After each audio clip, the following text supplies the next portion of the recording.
turn that on. Turn off studio mode and go to here. Okay.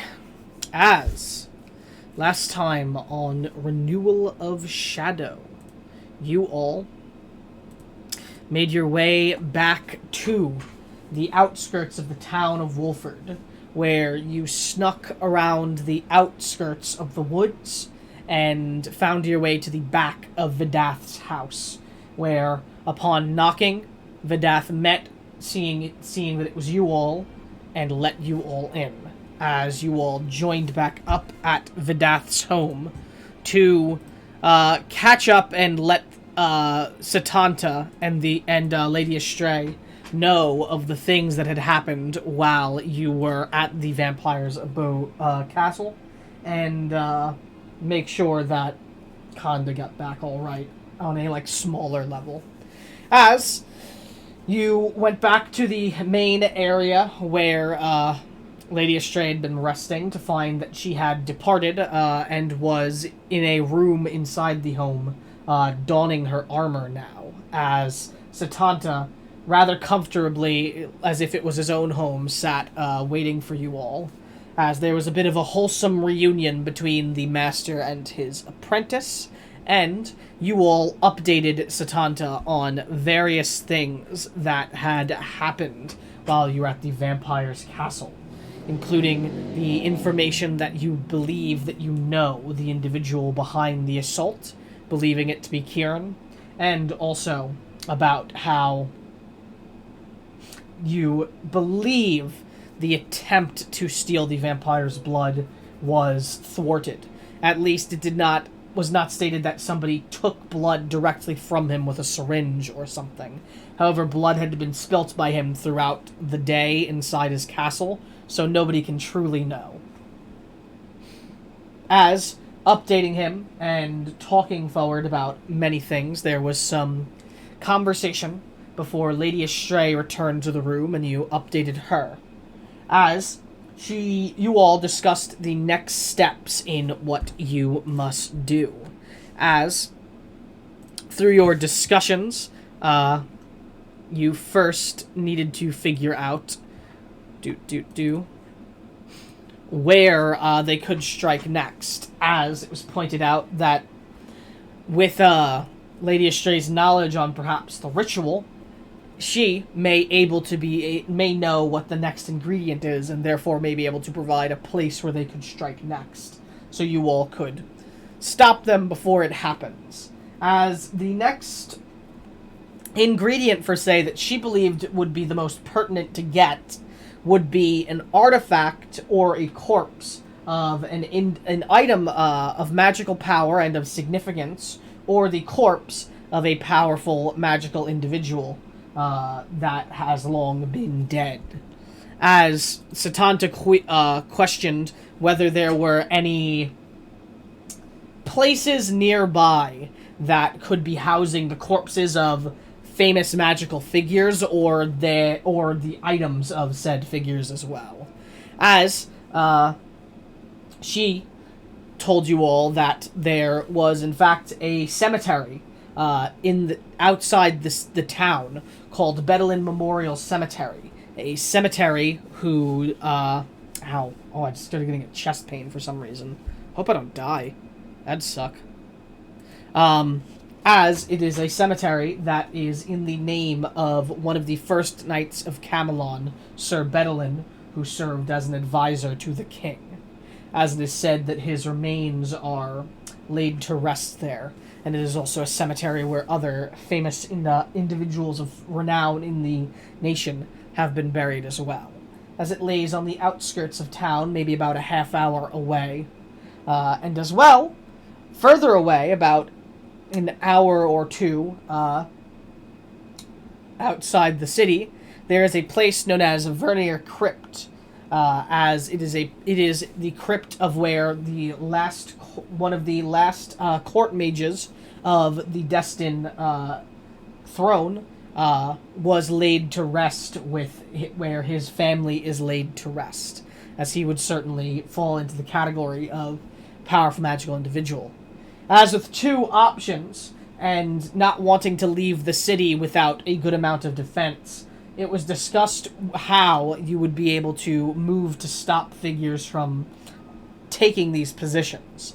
Eventually, it was concluded that your hands were tied and that no one could really leave the city until the matter with the mayor was resolved, as Satanta could not leave to go to the Verneria Crypt, as he needs to make sure that Lady Astray recovers and is out of danger from the mayor and the possible Red Wizard interference. So, with that in mind, Lady Astray claimed that the best course of action would be confronting the mayor and putting her out of power, so that she could no longer put her in danger and no longer be in charge here. As well, it was pointed out that her leadership in this time of peril would not be the most adequate for the town, as her obsession with the festival is going to endanger more lives than it will help, certainly. But before further conversations could be had about the taking down of the mayor, people needed to rest. So, you all parted ways, going back to the inn to rest, while Satanta moved to help get Lady Astray to, God, how do I always forget her name? To, Lady Ilsani's, manor, where she would be safe and where you all would meet the next day after you all went to go check on Sir Perpetor at the Raven Queen Temple to make it seem like you are doing your dues and investigating the incident still. You still are, but you wanted to make it seem good to the mayor, as none of you truly suspect Mr. Perpetor. Perhaps for good reasons, perhaps for naive ones. But, nonetheless, your course for tomorrow had been figured out. You were to return to the inn now, rest, go to meet Sir Perpetor in the day, investigate him in whatever way you see fit, and then find your way to the manor of Lady Ilsani, where you would discuss the matter of the mayor and the matter of the other proceedings in town. As you all returned back to the inn, one by one you all went to go to rest. As Isaac went up to head to sleep, he attempted a rather bold move. Knowing he needed answers for all of the questions that had continually arisen throughout his journey, he attempted to link his mind with the crystallized rod he had in his possession that he had acquired from the Ladier estate. As his mind linked with the rod, something awakened within it as he was rendered unconscious. As, awakening in a strange room made entirely of crystal with no entrance or exit, and a face forming in the crystals in front of him, Isaac spoke with the being that was inside his rod, or more to the point, the being that was his rod. As Isaac learned that the crystal rod once was the part of this being, who went by the name Arada. He was deeply confused as he spoke, discussing the... What just happened? Internet. Okay.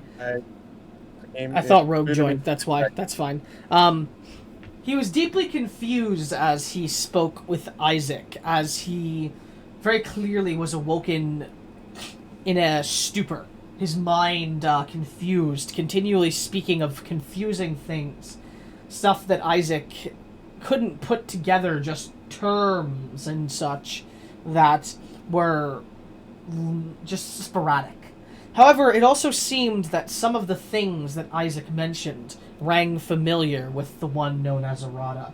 As, before their conversation could end and they could part, Arada said that his mind was too staggered, and that if he wished for answers and wished to speak with him, he would need to feed him to make his mind mend, as it was told to Isaac that he could feed on the essence of magical items. Now, any magical item would do, but as he'll be fed more, he will need stronger and stronger magic items for his mind to continue to mend. As soon after hearing that, Isaac found himself falling out of the unconscious form that he was in and awakening the next day. However, before we could continue on to the next day, Josie and Astrid had business to attend to at Tikka's Forge, where Astrid had a request for the real Tikka, who had arrived back in town that day. Arriving at the forge, the two entered after attempting to knock, but with no success, as the door was simply, well, just not a door, a cloth with a closed sign put over it. But nonetheless, they entered the loud noise of the forge, silencing their knocks. As they did, they met with the gnomish woman known as Tikka, as she was a strange woman with a interesting demeanor and way of speaking. But eventually there was an agreement that came upon that Tikka would be able to break the enchantment upon Astrid's ring. It should have been simple. In the end, it was not. As Tikka's attempt to break the ring resulted in a wild flare of magic shooting through the room, as a blast of hellish might knocked her back, damaging her, Josie, and the other Tikka in the room as well. As, being the bearer of very unfortunate news, Tikka told Astrid that not only could she not remove the enchantment, but the ring was Hell's touched, meaning that it was touched by the essence of the 9 hells, likely due to the influence of a devil or some other inhabitant of the realms. As she said, she could do nothing, not able to break the enchantment or make heads or tail of it, as she knows nothing of the hells, nor does she know anything of its magics, saying that if she wished to get more information on the hells, she would need to find someone who knows more. But in a attempt to perhaps offer a service still, despite her being unable to remove the enchantment, she asked if either of you needed anything else, to which Astrid brought up the matter of the cursed vampire lord Solomon Christo, as he had been cursed to forever feel the agony of burning alive constantly. Astrid wished to cure, or at least alleviate this ailment, as she wanted to request an item that would perhaps help him. At Tikka's suggestion, it was suggested perhaps in a ring of, or an item of fire immunity, as I don't know if it was a ring or not. I don't remember if you chose what the item would be. If you didn't and wanted to, you could choose now. Brooch. Oh, it was a brooch? That's correct. It was a brooch. Yeah, sorry. A little thing like that was forgotten by me, I suppose. So, a brooch of fire immunity, which would hopefully help him in some way. She charged nothing for the item, as she apparently had some debt that she owed to the vampire lord, as the vampire lord saved her life when she was very young from being killed by a, I think she said a chimera? Could be wrong. It was a hippogriff. Could have been a hippogriff. It was a griffin. Definitely wasn't a griffin. It's a griffin. So it was either a hippogriff or a chimera, one or the other. Nonetheless, fucking telephone with fantasy creatures here. Fucking hell. Nonetheless, she began work on the enchantment that she would be able to finish the next day, I believe, in the afternoon? Yeah, that's what she said. Probably. Sounds like her. And as well, before you got to leave, you got the honor of getting the name of the other Tikka, which I'm not going to repeat. If you two don't remember, that will be on you. But I hope you do. Nonetheless, Josie and Astrid returned to the rooms of their inn to get their rest that night. As we would pick up with the next day, but in fact, that night another 2 individuals stirred, as with business to attend to. We pick up with Silas, as the night has fallen. It is quiet in the inn. What do you do?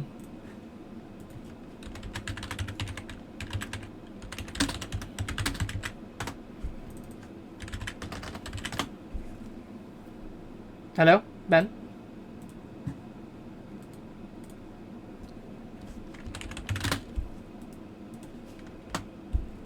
He's muted.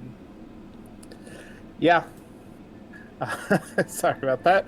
It's alright, I was just about to be like, man, I thought I narrated that very well. If he's not here, that's gonna feel deflating. He would go to Carolina's room. Okay. Are you trying to be quiet as you move? Yeah. He's okay. You don't have to roll stealth. I'm just trying to like gather what you're trying to do right now. Passively, with everyone sleeping, you're moving quiet enough. But hey, I mean, there you go. If you wanted to roll it, I think passively you're actually better than that. I mean, thought you wanted me to roll it. No, I said not to. Oh, okay. But nonetheless, as you go to approach Carolina's door, what do you do?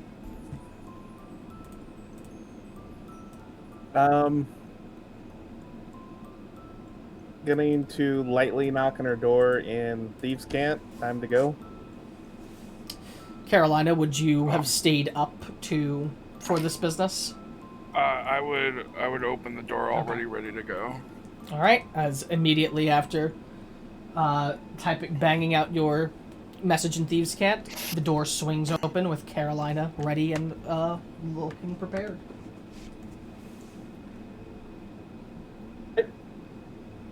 Going to make way out of the tavern and start heading out of town.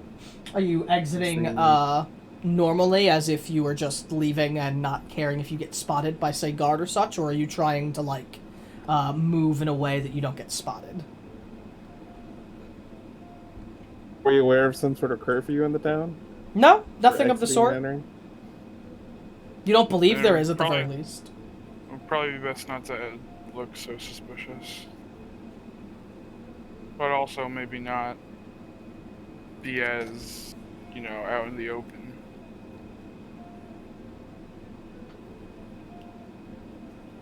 If we exit normally and enter normally, can't imagine how it would arise suspicion, but should we attempt to sneak out of town and anyone see us, would assuredly suspicion. Yes, but also, if we get caught sneaking back into town, could cause more problems than it's worth. Why would we sneak back into town? Isn't that what you just said? Sneak back in, sneak out? No. Oh. I was stating that it's going to be less suspicious if we simply, as normal, leave and come back. Yeah, that's what I was saying in the beginning. I said we shouldn't Okay. try to be sorry. You guys have been on the same page since the beginning. Yeah. What a pair. So you're just gonna move through the city? Yeah. Moving Town. through the city and heading out the gate normally. I have to correct myself on town every time. It is a town. But, okay. As you move through the town, heading toward the gate, passing by some guard as you do. As you move, the light fall of drips of what would be rain drip upon each of your heads as you're moving, as There's a very slight, like, not rain, but like the drops, like these slight drizzle before a storm comes as you move. As the guards that you see, then they're pretty sporadic, not sporadic, spaced out patrols. You don't see a lot, like a group of 4 individuals passing every often. You can tell there's a bit more guards than usual though, and they're a bit more armored and on the lookout. But if you're not moving or presenting yourself in any way that is trying to hide yourself from them, they don't seem to bother you. They just, each time they pass, you would see one lift up a torch toward you all to just get a good look at you as you move. But passing by, not particularly thinking anything suspicious as they do. As you pass by several different patrols and then find yourself at the gates, as the gates are reinforced with what look like a group of 12 guards manning the ramparts around it, and what look like 4 guards at the direct front of the gate near the contraption used to open it. As you would move up, and one of the guards would approach with his torch, lighting it up so he can see you all better. So he just looks to you, this young man in a helmet with the faceplate down. Looks to be a human as he goes, late for a trip outside of town, isn't it? Normally would be. Are you inquiring what we're going out of town for to get to the chase? I wouldn't have to normally, but with the present circumstances. It's You've been understandable. helping. Alright, go ahead. I said it's understandable. You've been working on an investigation for the mayor after the happenings in the city.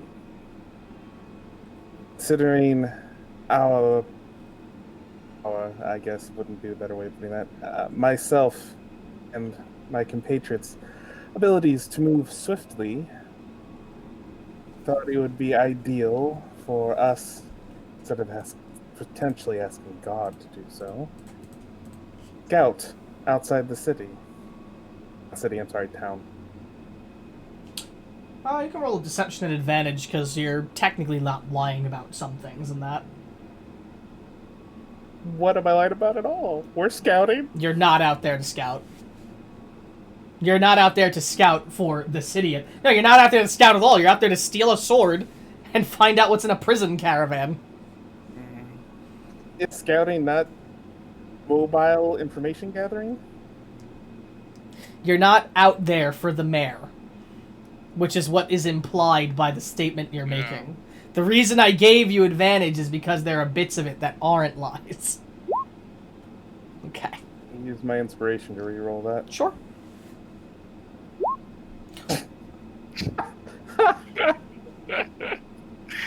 Wonderful. Luckily, the guard doesn't seem to eye you over that suspiciously, as, he nods his head along and doesn't seem to be too insightful about the topic, as he goes, fair enough. Well, be safe out there. Nights have been getting more dangerous around these parts recently. We'll keep a sharp eye out. Nods to you. As he goes to the side as they begin to open the gate, and he just looks to you once more and he go, keep an eye out for snake reapers. They're not usually down here without not by snow, but it's cold and there's been some spottings of packs of them recently. Good information. Thank you. Nods to you. Continue heading out. Okay. You step outside. After you get a bit of ways from the gate, you hear the contraption moving as the gate begins to slide shut. as you guys, I assume, are going to continue. Are you going to continue down on the road for a bit? Is that what your plan is, or are you trying to, like, duck into wooded area almost immediately? I mean, I told we're scouting around the town, so I don't see any issue with just stepping off the road immediately. Okay. You know the direction you're heading in for the caravan at the very least. It's just whether or not you were using the road or not. And I assume you're moving forward stealthily? Yes. Okay, Yeah. so 2 stealth rolls from the both of you. Well, you don't have to roll twice. I'm just asking for a stealth roll from both of you. Yeah. Wow.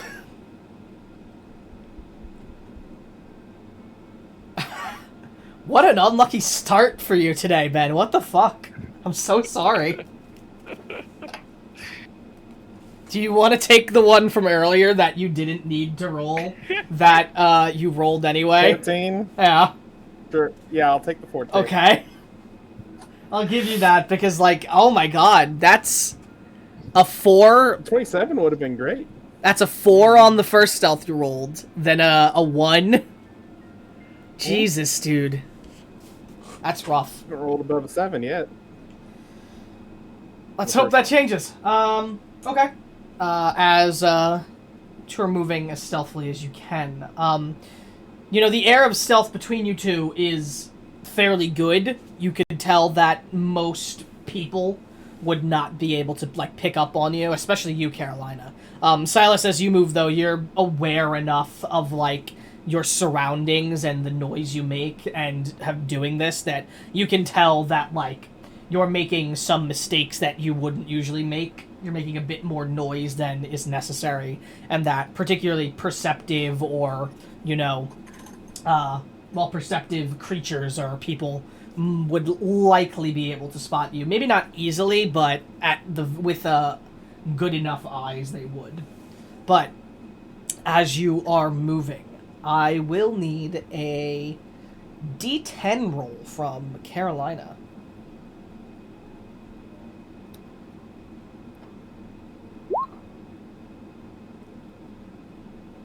Wow. Okay. As the two of you move, following the side of the road, need to look at a note I have.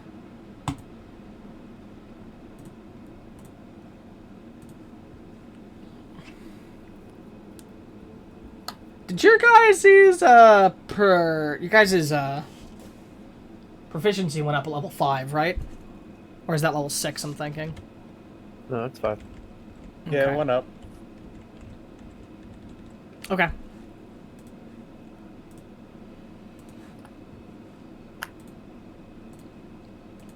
That song's a bit too creepy for this. I don't need the lullaby of Margot from Bloodborne, thank you. And that's not exactly this. Just getting problem after problem. Give me 1 second. My apologies. As you two are moving.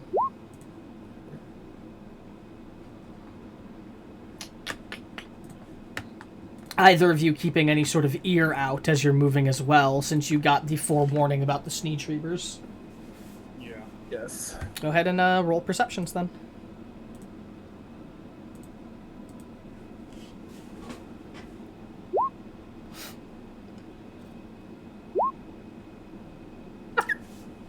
I got above a 7. Yeah.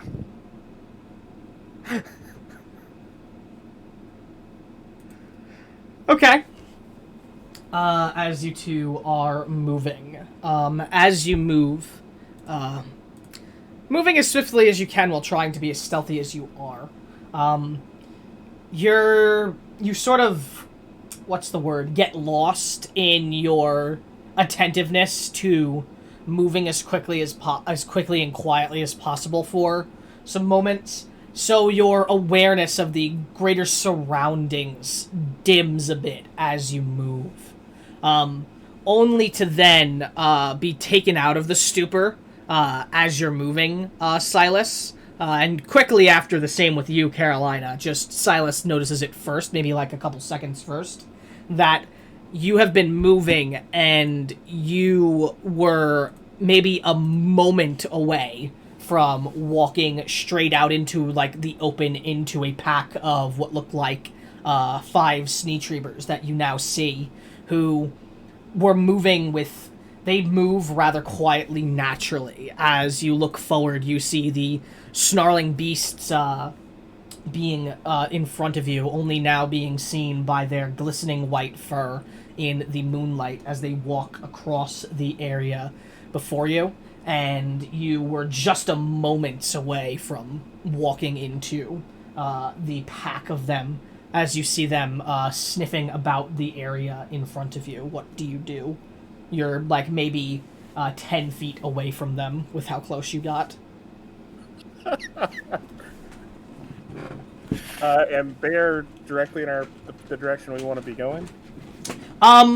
They're forward, which was what you were doing. I imagine you were going forward as you moved through the woods to just... Because following the road is basically straight down to what you have to follow.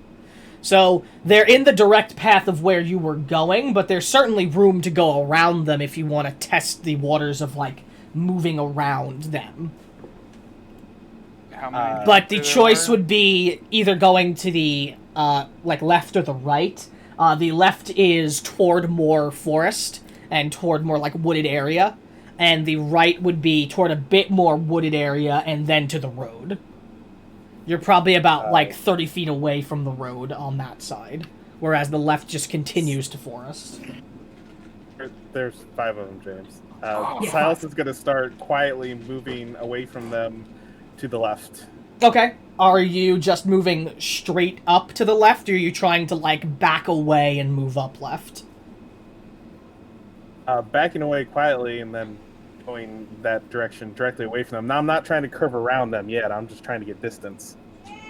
Yeah, give me 1 second. I just got called. What? We keep rolling like this, we're going to die, James. You know that, right? Mm-hmm. Okay.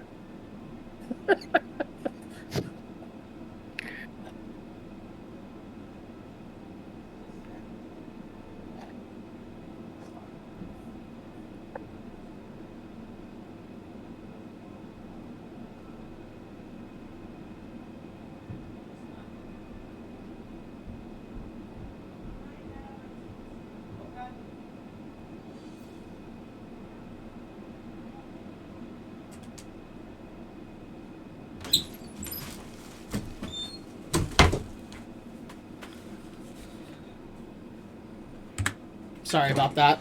Oh, did I mute? I think I muted myself when I got You're back. there. Yeah, sorry about that. I'll tell you about it later. Where was I? Oh, You're hello. currently muted. Yeah. There you go. Sorry about that. I'll tell them there's a thing that happened. Okay. So you're moving backwards and trying to get away from them. Caroline, are you following suit, or are you going to try and do something else? Yeah, I'm just following alongside us. Okay.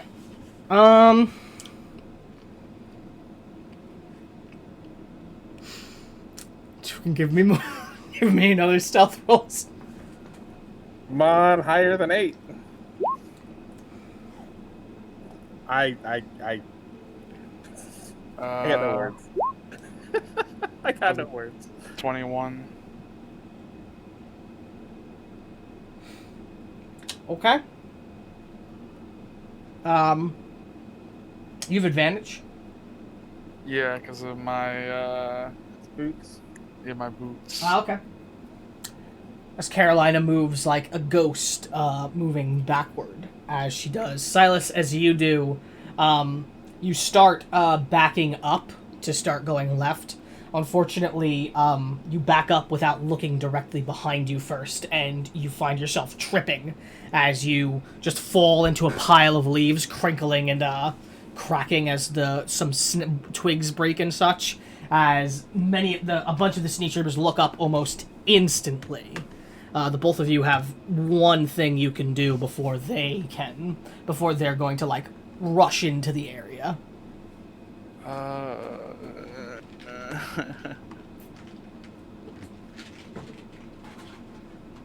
Um.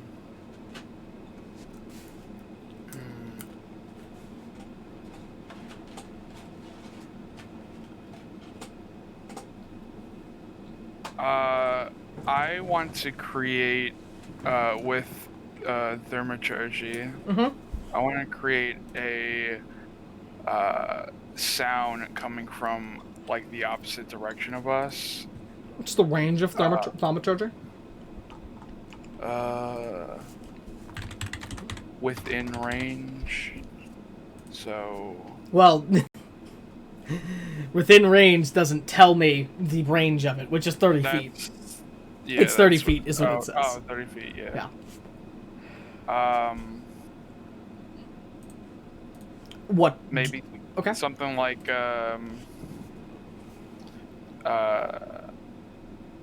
more rustling coming from the other direction, like completely opposite of us. So like to take their toward the road or toward the wood? Towards the road. Okay. Like the opposite way that we're going. Sure. Fuck whatever caravan's moving to the road right now. I'm gonna use psychic camouflage to turn invisible for 6 seconds. Okay. So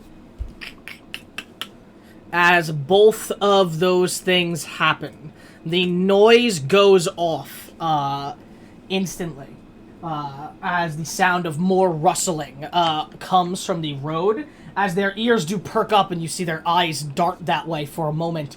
But you do see at least 3 of them charge forward past the trees before they move anywhere near the rustling that was there. As they move in close and start sniffing around the area, unable to find what made the noise on this side, though, with you being invisible, Silas, and this happens over the span of, like, seconds. And then instantly running and turning toward as they rush over toward the road.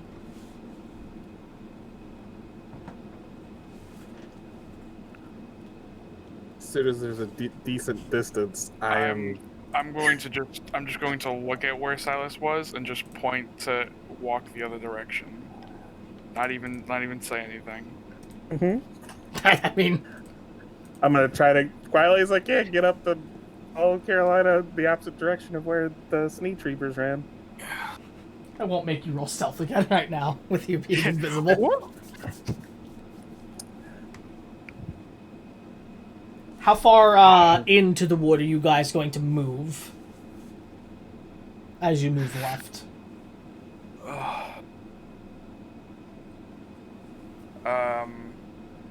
How much? We know like the area of where they are, right? The sneak reapers or the Gith? No, the Gith. Yeah, you know what direction you're supposed to be heading. So I guess we'd head more into the woods then, right? Yeah, about I'd say probably a good 100 feet. More. Okay, so you're gonna move about 100 feet into the woods. Got it. Okay. As you do Some that, healthy distance between us and them. yeah, you put a good distance between you and the sneak reapers. As you basically move to the point where you can no longer see them as they are obscured by the trees around the road. As what do you do after? How long does your invisibility last? It was 6 seconds. Yeah, that's what I thought. I just wanted to make sure. I guess technically slightly more than 6 seconds because it says at the end of my next turn, so I get turn and a half of it, Yeah. but like 9 seconds, I guess. But it's gone now for sure. Yeah. All right.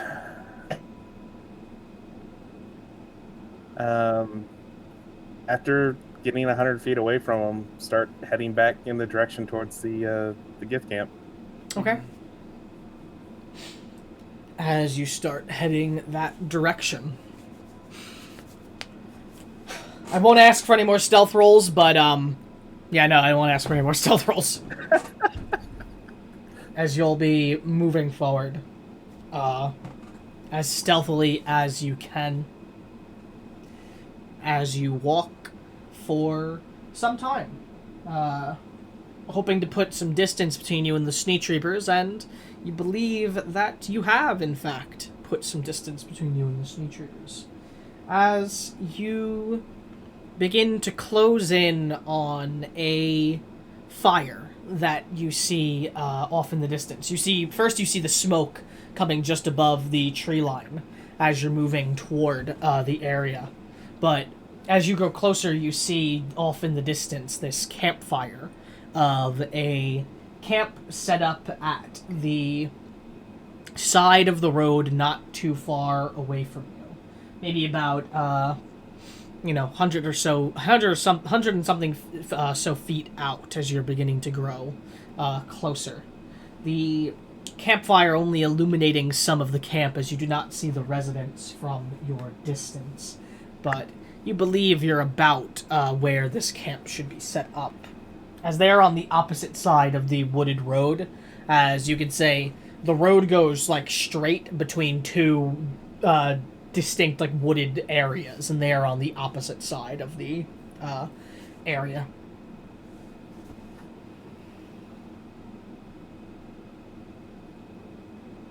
So to get into the camp, we'd have to cross the road.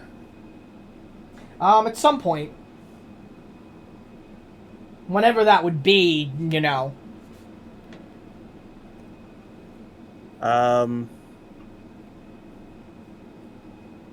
I would try to get Carolina to go with me to veer slightly away from, going away from the camp, so that we could cross the road while we're not near it. Okay. I would get it just out of sight and then try to cross. Sure. Are you trying to take any glances at the camp first before you do that, or just doing that immediately?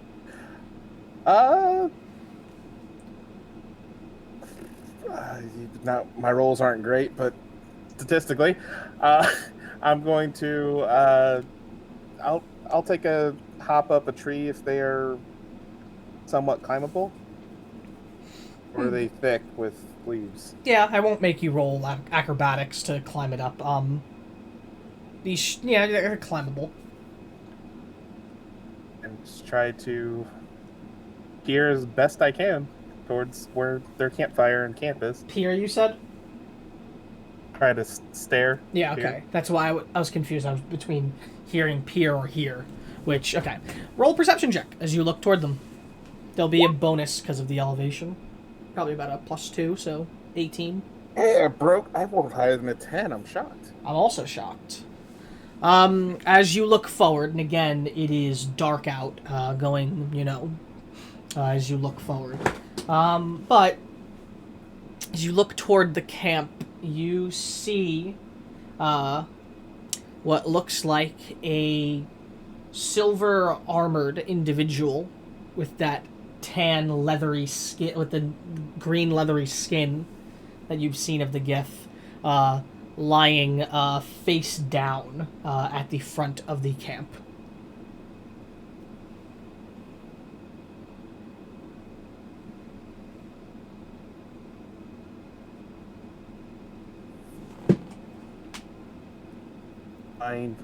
So it appears as if sleeping. Not a sleeping position, really. It seems a bit more uncomfortable. So potentially knocked unconscious or dead position. You could assess that, yes, but you don't see any pool of blood or anything more from the distance you're at with that roll. Fair enough.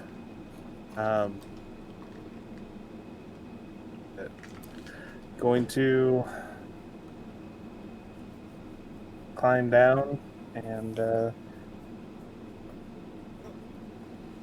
whisper to Carolina, someone might have gotten here for us, and it may have been violent.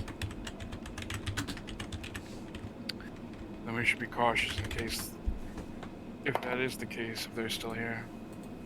Agreed. We'll try to still move slightly away from the camp and then cross the road. Okay. You guys will cross the road. And then are you moving straight toward the camp? Unless Carolina won't, Silas is gonna crawl towards the camp. Okay. Stay as low as possible. Yeah, I guess I'll like, kind of like hunch over, like crouch, as low as I can, without actually crawling on the ground. Okay. Should we head to like the back side of the camp instead of going like to the right into it? We only see one. You only saw one person, right? I like whisper to. Yes, but there's not really a back. It's a. If I'm wrong, Jake, it's. You have set up around a campfire, correct? Yeah, but you haven't seen much of the camp itself from the distance you're at. You saw the like bare bones tents and such. You want to circle around it before approaching it closer. Just to get maybe a better view of it. Alright. I'll go along with that. And So you're gonna try to approach- quietly circle wide around the camp. Circle wide. As you circle wide, moving closer into the camp, you begin to see the camp a bit better. From the back angle, you're really only seeing the tanned tents as you move in closer. Not getting a good spot of the camp itself as you move in back. As you see what appears to be about 6 tents set up at the front. But as you grow closer, you do spot something else that's somewhat strange. As you see what looks like the wheel prints of a carriage moving through the dirt, and it moving away from the camp deeper into the wood. And more than that, you can't see from the angle you're at crawling in close. And as you move toward the camp, there is a dead silence in it as well. At the back. Not able to spot the unconscious form or body, likely blocked by one of the tents at the back. Did you say a dead silence? Dead silence, yes. Okay. And don't see the carriage that had. Nope, what you just see Josie the wheel told me as a prints. prisoner there. Shit.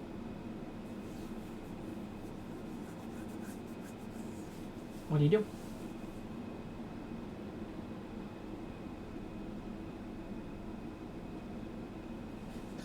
Seeing how long the spell lasts real quick.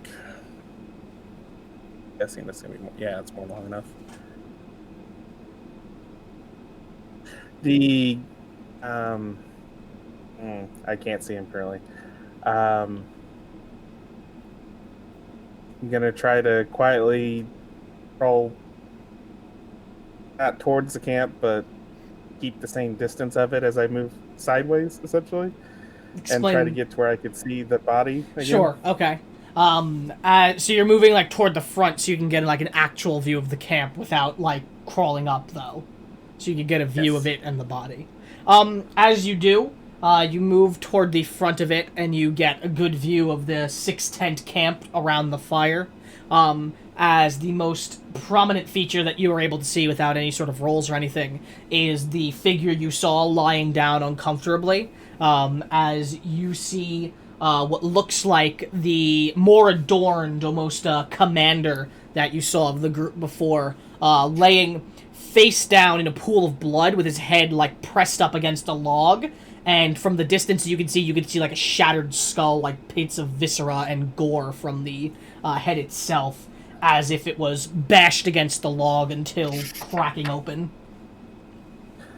Out of curiosity, James, Caroline ain't looking at Silas at all right now. Yeah. I'm keeping an eye on you from like a distance. You'd see a smirk grow on his face. All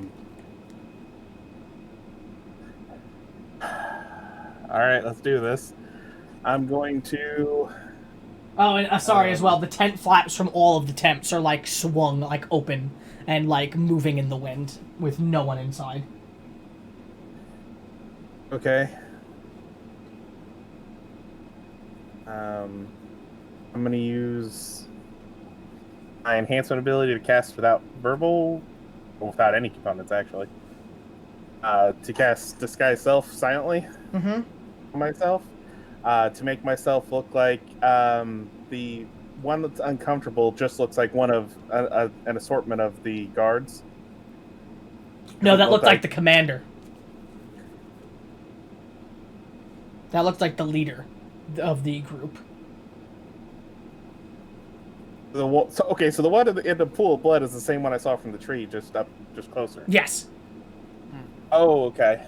Oh shit! I don't want to look like the commander.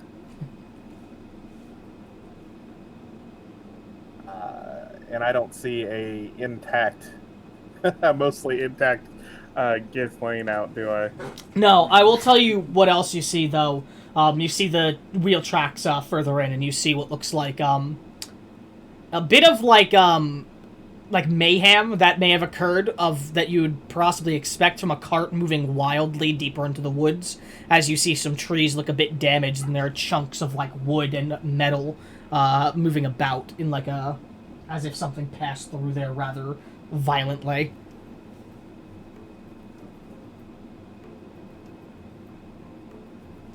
Okay. So what's your discretion on this, Jake? Would I be able to cast Disguise Self and try to make myself look like someone I saw an entire day ago? I mean, you know what these creatures look like, the Gith that is. I don't know necessarily if you could say,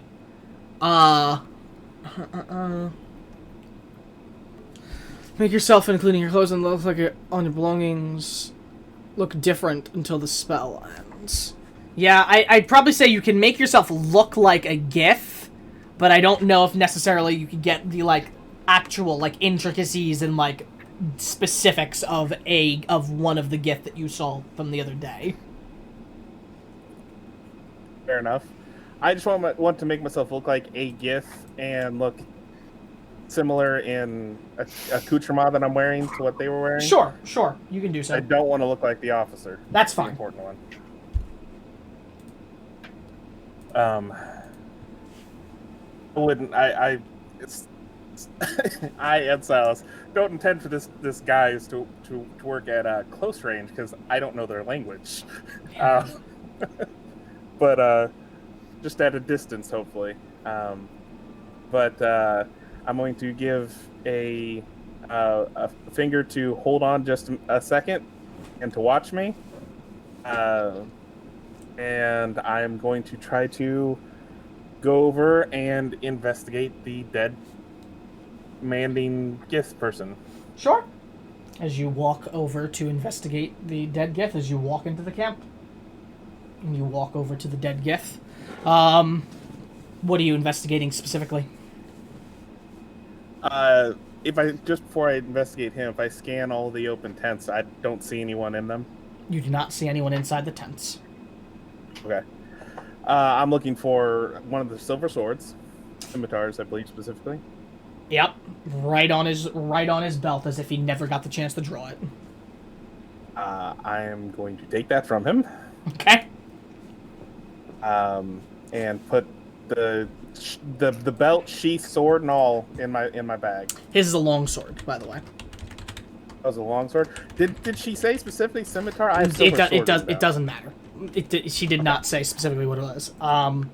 Just so you're aware, their weapons are +3 silvered longsword, is what it is. Holy cow! I mean, yeah. Damn, I wish longswords were finesse. I mean, you do have your thing, by the way, if you've forgotten. Yes. Oh, yeah, you're right. And I just want to search him now for money, trinkets that look like they could be magical or the like. Roll, investigation. Of course. I'm glad I got the roll, but Oof. boy, howdy, would I have liked that roll to be on something else. Give me a moment.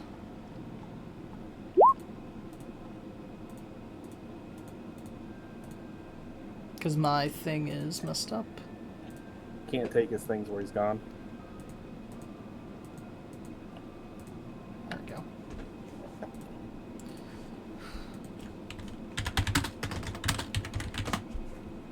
Let's see.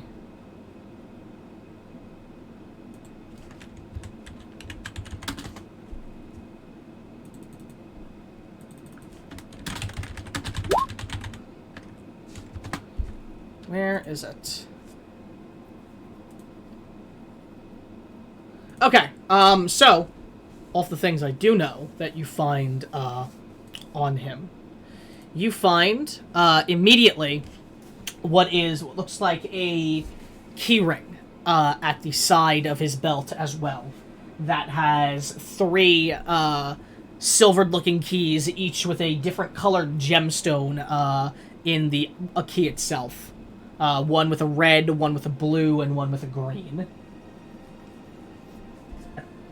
Then, I will cop that. as you search through him, you find no gold or anything like that. There's obviously his heavy plate armor that he's wearing on him. But Yeah, aside from that, he has one other item on him, as you are able to pull what looks like a amulet of sorts out from underneath his armor, around his neck, as you see what looks like a strange silvered symbol that beneath that is attached to this amulet that depicts what looks like a... Where is it?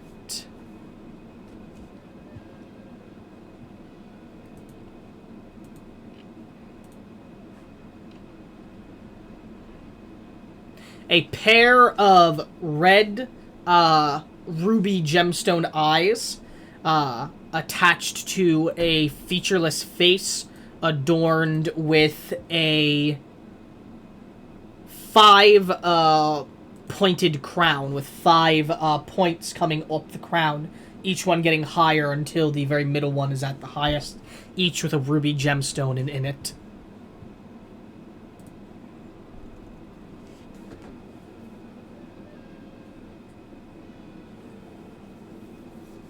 Okay. Getting a better does this look mean- now. You see what looks like, again, the site of what maybe was a carriage that moved forward deeper into the woods.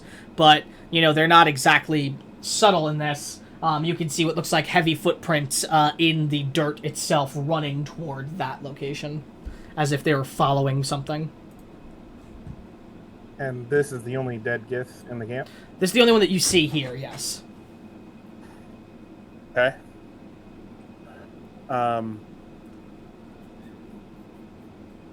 Going to... Well, I know the spell. The cantrip. It's been a while. I do. I'm going to cast message to Carolina to come into the camp. Okay. Carolina, All clear. you can go into the camp. Is there anything else you would have been doing while he was doing that? Just keeping an eye out on him and like the surrounding area. Roll me a perception check.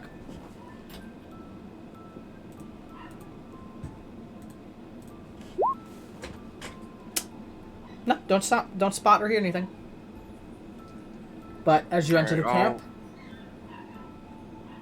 I won't just like walk in. I'll still like try and like be stealthy and. yeah, and you would see all the things I described. Aside from the nitty-gritty stuff that he got from investigating the corpse, you also see the footprints in the ground, the markings in the road going forward, toward the wood and such. You said it looks like heavy footprints, right? Yes. How big are the footprints? Like a normal like humanoid size? About humanoid sized. Okay. And I don't recognize the image described The what? on the amulet. The image on the face on the amulet. No, I you do don't- not. Okay. I'm gonna. I'm guessing he had this. He had this sword. I'm guessing no shield or anything. No. Okay. Um. In Carolina, he'll quietly say, "Should we investigate the scene and the tents for more stuff, or do you actually want to see what happened to that carriage?" Well, the only thing we really needed was the sword, right? For the job, yes.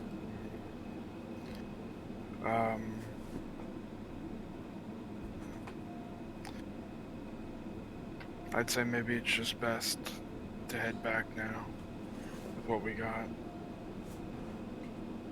rather than take our chances with whatever that this happens. Whatever did this comes back.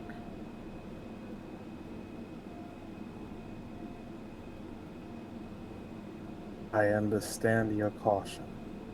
If you want to go back, be my guest. I'm going to try to see if I can get a glimpse of the carriage and what happened. He's going to have questions. Well, I can't exactly leave you here by yourself. Can. As well, I don't think the others would be very happy with me. I guess we can check the tents then, while we're still here. Or would you prefer to check the tents on the way back? I think we should check the carriage situation and find out if we have the time to investigate here further. Alright. Lead the way then. Alright, gonna try to stealth using the tree cover towards the direction the carriage went. Roll stealth. This is where I wanted that nat 20, by the way. I know that's the word you don't want to hear today, but... Hey! Hey! Okay. Should I also roll stealth Yes. too? Okay. Hey! As the two of you are moving forward. As you draw in, following the tracks left by this in the dirt. As you move, you come across the corpse of a Gith Yankee as you move through the wood. As you see what looks like one of these Gith back completely pressed up against the tree, and a branch as if pushed into the back of a branch with the back of their head just poking out from the right socket of their eyeball as they lay there dead. So their head was forcibly impaled on a branch. Yeah.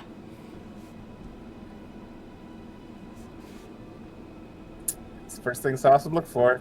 Does he have a sword on him? Sword, what looks like a scimitar on the ground right next to him. Picking it up, putting it in the bag. Sure.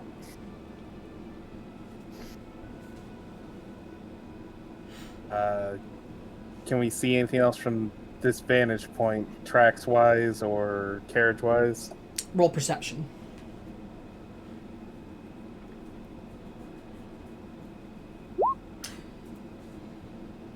Tracks-wise, you notice that aside from the expected 5 tracks that are running this way, there is a 6th set of tracks as well that appear to be barefoot. What do they look like? What do they look like? Humanoid bear, like a humanoid barefoot? They look humanoid, yes. And like normal humanoid, maybe like a slight bit bigger, and the imprints in the dirt are not nearly as deep as the other ones. But you can tell that this is barefoot. The others were not barefoot.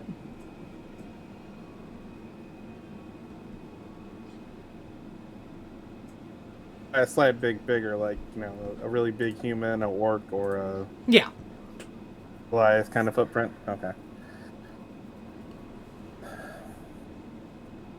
As Silas will glance for a moment at the head of the Gith.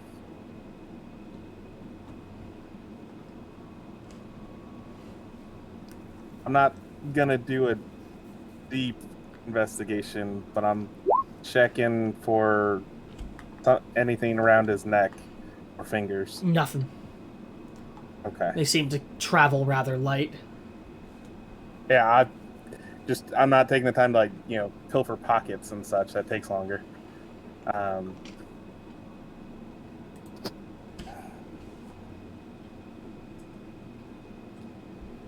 Boy, howdy.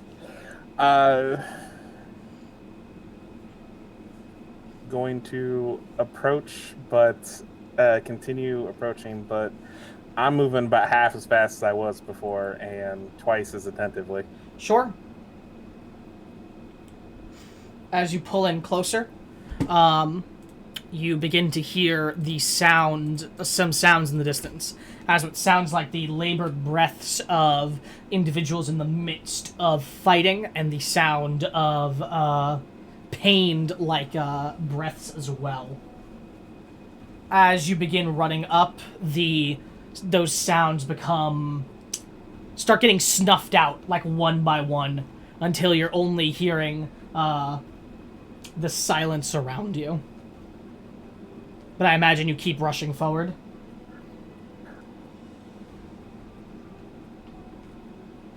As stealthily as possible, yeah. Well, as you rush forward, moving, you begin to actually see the carriage off in the distance, in a small, not clearing, but a little bit of a gap in between the wooded area. On its side, against a tree that has fallen over, with the back doors of it, swung open, and the creatures carrying it very long gone, it appears. But there is what looks like this sort of spectral-looking ash dust, where the creatures carrying it used to be as well.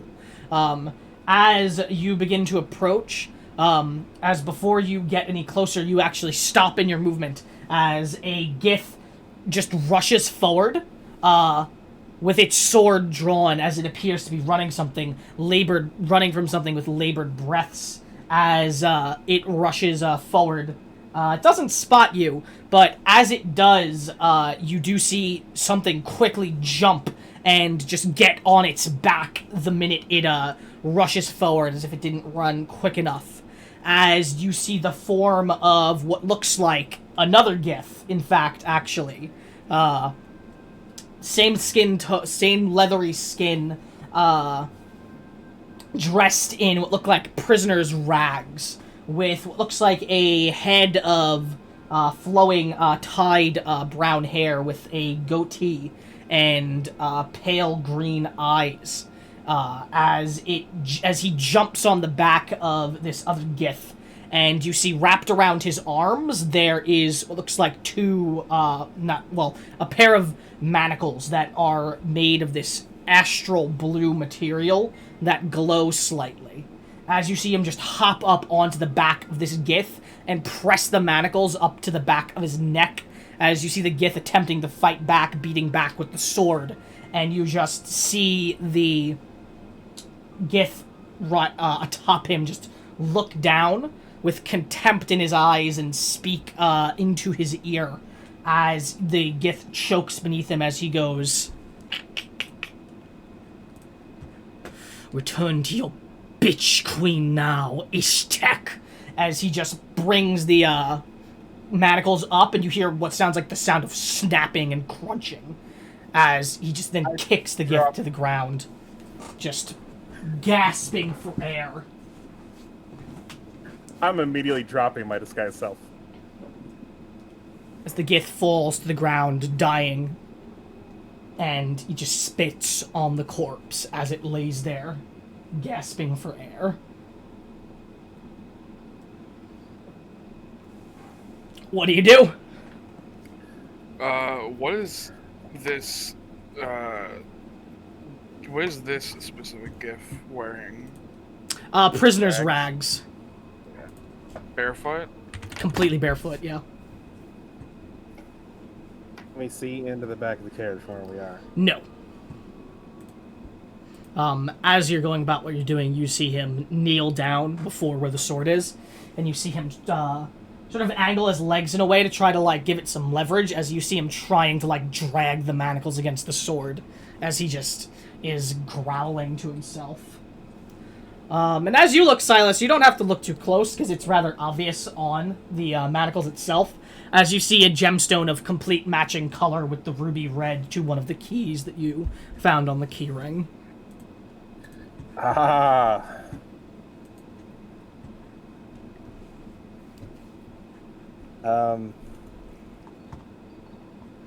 Again, Howdy. Margot's lullaby is not necessary here.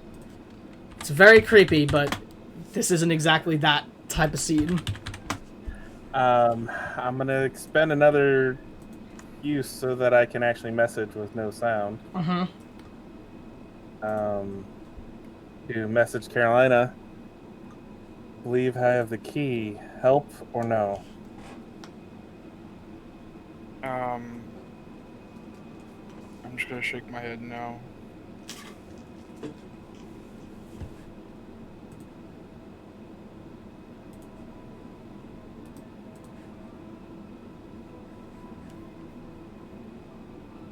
I'm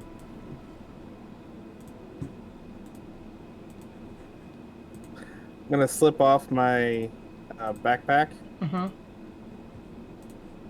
and just right onto the ground next to Carolina. Pat on it, looking at him because I'm sure looking at her. Sorry, I'm sure she saw me, put the sword in my bag. This would be the look of the Gith, without the adornings on him, the armor and such. Not a good I was able taste to wrong. I was able to understand what they said before they executed that. That's right. Well, he said in common, "Return to your bitch queen," and then he said something in a language that you don't understand. The Istik. Yeah. But I understood the other part. So okay, that's what I need to know. So I know there's a common language before I do this. I'm going to move to a tree separate from Carolina. And then take one step out from it. Need some help there, friend. Looks up toward you instantly as you say that. As his hands just drop, as the weapon just quickly drops, and he's able to grasp it in both hands in the manacles as he looks up to you. But as he looks up, you're in like a normal. You're not in the commander Gith form anymore, correct? The Gith form anymore, correct? No, I'm Silas. Okay, so you see Silas. him lower his stance a bit more at seeing that, as his expressions are still hardened, but they're not nearly as aggressive, as it's more of a defensive stance. As he goes, "You could say that." I'll hold both my hands up in a, I come in peace kind of way. And, well, I might be able to help you. You look like you're in some kind of way, and you've been dealing with the people that had you in some kind of way. You seek Vok, then. Truce in your tongue. Peace? I don't seek to harm you in any way, shape, or form. Peace. That is good to hear. I have no qualms like these filth here with your kind. So I do not wish to have any unnecessary fights. Would you like help getting out of those? Sas gonna tap on his own wrist. If you could get me out of these restraints, I would be in your debt, yes. Alright then. I'm guessing the smashing of the commander's head was your doing back in the camp? You saw me dispose of that filth, yes. Oh, I saw the after effects. Well, I'm gonna reach into my pocket and pull out the keys. Would have made sense that he had them, yes. And I will, assuming his defensiveness has calmed down, I'm going to approach with the key. He has the sword lowered, but not completely dropped. But he holds it in one of the manacled hands now instead of both. I would actually like to insight him on the not wanting any issues with me. Sure. Seems pretty sincere. Okay. And I will approach him, and if he allows me to, use the red marked gem key, red gemmed marked key on his manacles. As you slide the key into the manacles and twist, a almost puff of almost like air but magic almost like air but magic sounds funny. A puff of magic fills the area as the manacles just drop to the ground, and you see him wince for a moment as you see what looks like all of his veins alight with this purple, powerful energy as it goes through him, just coursing through all of his veins and through the sides of his head as well.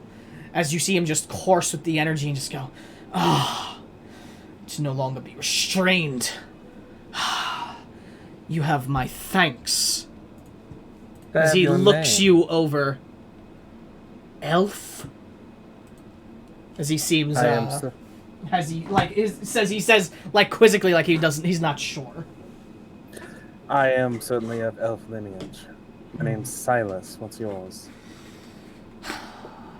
My name is Zark. Or it is now.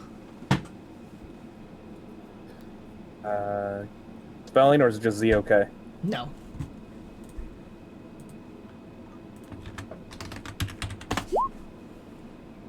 My man's name is Zark.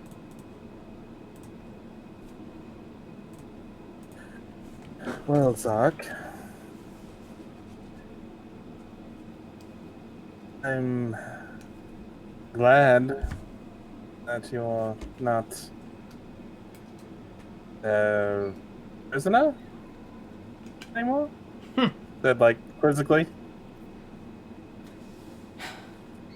No, I am no longer a prisoner of these pieces of filth. Thank the stars for that.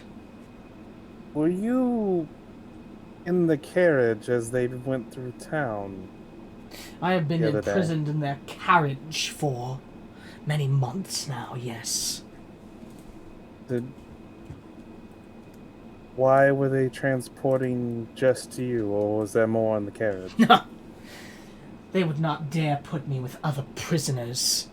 I could possibly alight them with rebellion in their eyes and break free of our chains.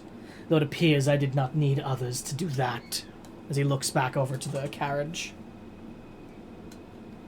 It was There's just nothing me. else in... no items, just you.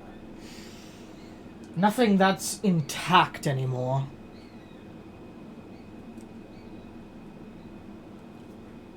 Are you... I have a friend that I was traveling with. It's not safe to go about these woods at night. They are sneetreebas and such. Sneetreeba? I do not know what that word means. Monstrosities, more intelligent and more vicious than wolves, and have a very deadly poison to them. Ah. The wildlife of this plane. Fear not. I would have no issue with such things. Where I come from, the inhabitants are a bit more... Thanks for the word. In your tongue, dangerous. So you'll be fine then if I have my friend come out from cover.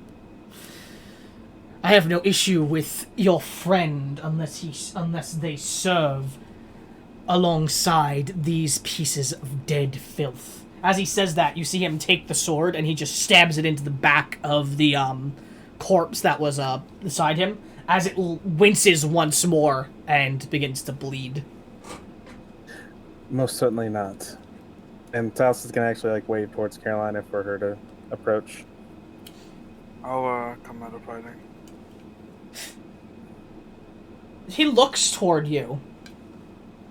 Ah, I know of this one's kind. The teethlings, as they say. Yes.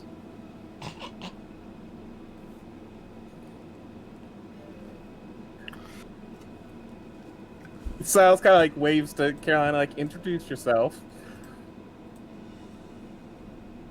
I'm Carolina. It's good to see that you're not one to worry about. One that's something else that killed these things. Something that's been in these woods. No, I am the one that killed all of these. Well, you've gotten the point already. Where will you be going? What will you be doing? And I'm also curious, why did they imprison you? I was imprisoned. I am very ignorant, too, for people and their people's ways. I was imprisoned because I dared speak out against the barbaric ways of our people. Because I dared speak out against the horrid queen that has her grip around the throats of my kind. Does this horrid queen have a name? I dare not speak it here. For her Enough. eyes are everywhere. Is there power in writing their name? I will not write the name either.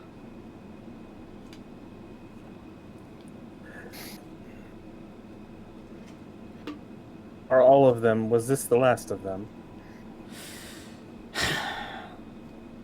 He looks over. It should be. Unless I miscounted amongst them all. I believe there were 6.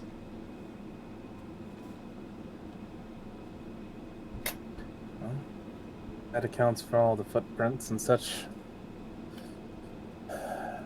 I did want some information from someone that apparently traveled with them.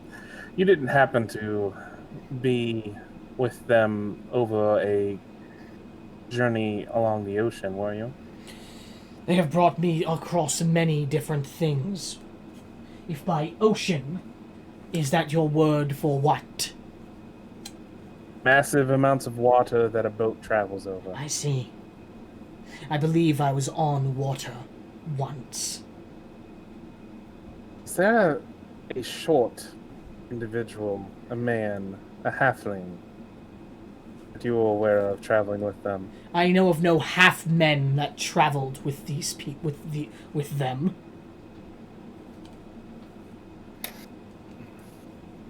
Oh, that's a shame. All right then. You have a way of. What is home for you? I have no home anymore, but that will change soon.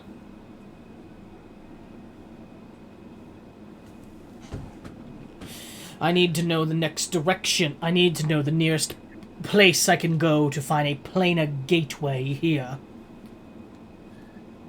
Do I even have the foggiest?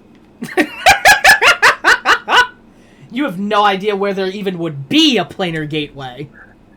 Yeah, that's why I asked it the way I did. Yeah.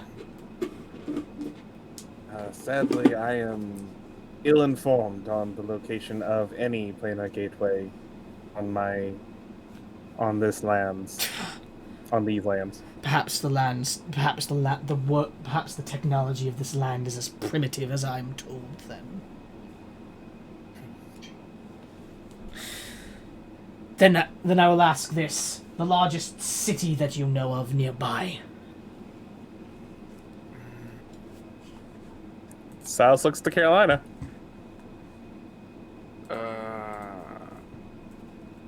We're in Destin right now, right? Yes. Well, Wolford's not a city. What's the closest city to Wolford? You have a map, right? Yeah. Pulling out the map and looking, it's probably Proxmore. which would be south like 180 miles or so. So not exactly close. Yeah. The closest city is probably Praxmore. It's far south. But from what I know there, I'd say they're if you're looking for where the next what did you call it? Planar gateway. I It would is a say if you're door looking between for, realms. I would say if you're looking for that or even information on that, I'd say Praxmore would be your best bet. And it appears this Praxmore will be my goal. What is a great distance away, Carolina? Hmm? What is a Did you great guys- distance? Like 100 miles. Rounding down a lot. All right. Yeah. I will figure it out. Nonetheless, now that I am freed, and now that my captors are dead, I will be armed and ready to travel as well. As you see him lift his hand up, as the body that lays on the ground is surrounded by that purple energy, and is lifted up as his head glows the same purple energy. And then you see his hand just grip like a fist tightly, and you hear the sound of something crunching, and you see the body begin to just get forcibly torn out from the armor. That is fascinating. The way How the do you body do that? tear... What did you go ahead and say? What'd you say? How do you do that? This, as he looks to the what he's doing, it is simple Yes. Githyanki psionics. Sorry.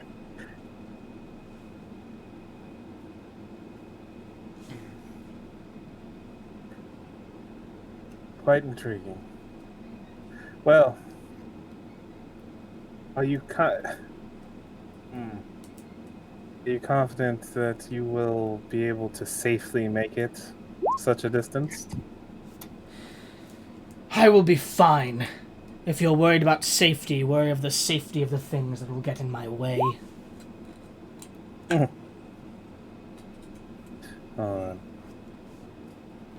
Are you aware of what werewolves are, Undead? I know of the plague of the plague known as undead, and I am aware of lycanthropy. Well then, they're both out here, occasionally. I don't need to inform you of anything then. Are you going to have any issues with me taking a look around their carriage? Do as you wish. Just do not linger too much. The stench of that queen hangs around here. You do not want her eyes falling upon you. Understood. You did say you owed me a debt. I am in your gratitude, yes.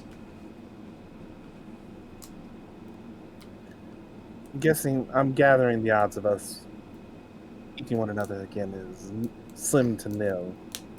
I cannot say I know what the chances would be. No. So I was going to offer his...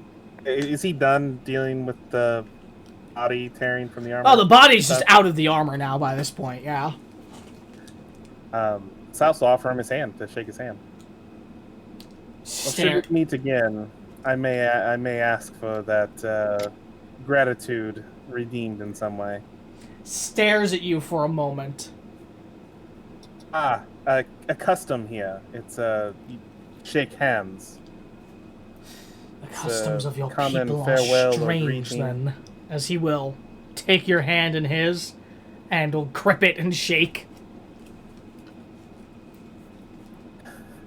We'll do his best to keep that fake smile going.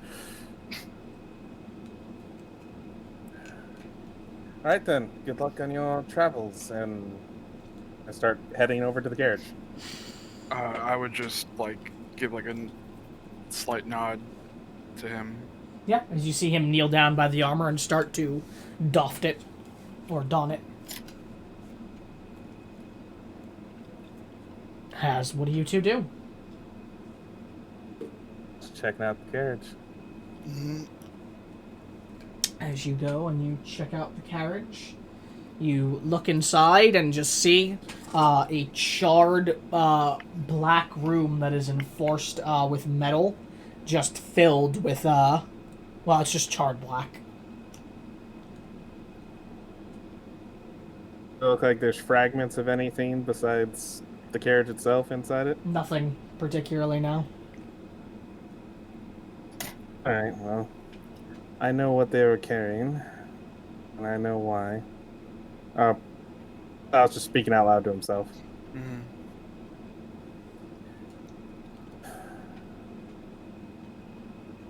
Are there any more dead bodies around the carriage?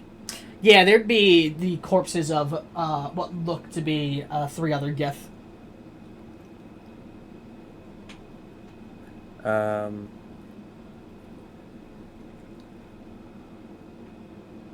I'm gonna say I'm looking for one more sword. You could probably find one more scimitar. Upon finding it, though, I'm going to hand it to, or offer it out to Carolina. Yeah, I guess I'll take it.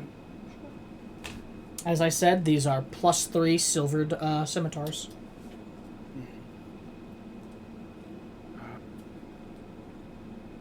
All right, then. Let's get back to town. Get some beta, and hopefully not run back into that pack of sneetreebas. Yes. So you're gonna head back to town? Alrighty.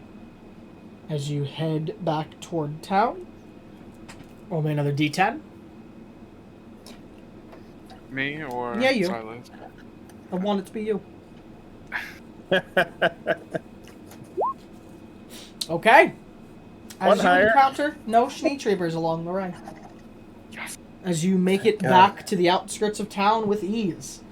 Yeah, the roll was a 1 to 3 chance on the D10. So. Well done, James. Well done. Thank you. Thank you. I should have figured with how bad the rolls were today that would be what happened. So.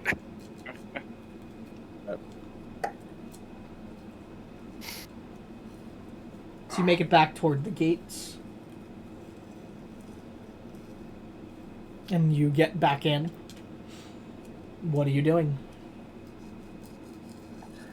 Going to the tavern. Oh, not going to the tavern. I apologize. We had until tomorrow morning to return to her, right? Something like that, yeah.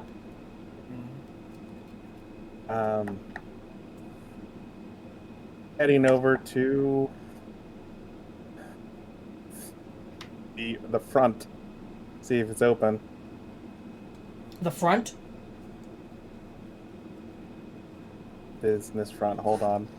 Oh, okay. Okay. So you're going back to the King's Coin. Yes. It wouldn't be open. It's very late by this point. Oh, okay. Well, that just means Tomorrow morning. I hope you're a early riser, Carolina. Yeah, I can get up early. You should head there sharply once you awake. Should we go together then in the morning? Yes, I'll be. The bar diner area of the tavern is available to people that are staying at the inn at all hours, right? Though I will say, there's no light. The tavern's closed, but there is a light coming on from within. Oh. Walk up to the door and knock on it, and thieves can't. Business to attend to. The door would open, and a individual would look out toward you with a scowl. As you'd see the barkeep recognizing you and go, "Look, if you're here for business, you're supposed to go around back when it's this late." And she shuts the door. Well, now we know. Yeah, I'm gonna take a quick gander around. Are there any guards around at all? At this very moment, no, probably not, but there are patrols going through the town, as I said. I was just curious because if this interaction happened and a guard saw it, I wasn't gonna go walking around after. I don't know. Go around back, I suppose. I'm gonna call break here so that we can take 5 minutes. Sorry, I know this. So we're gonna take 5 minutes here, and we'll be back afterwards. Back after these messages. So let's do that now. As everyone take 5. Alright, I'll be back.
Okay. As we pick up where we left off, I assume you're going to go to the back and try to get in. Yes. So, we can skip the whole song and dance. You're able to get in through heading to the back and following the procedure needed. As you are taken down to the lower area once more, and you find yourself past the bouncer at the door, and then you are brought inside, where you meet Sieg once more. As, with the imp she owns on her shoulder, listening intently as you explain what you found out. You explain what happened, and what sword are you going to present her?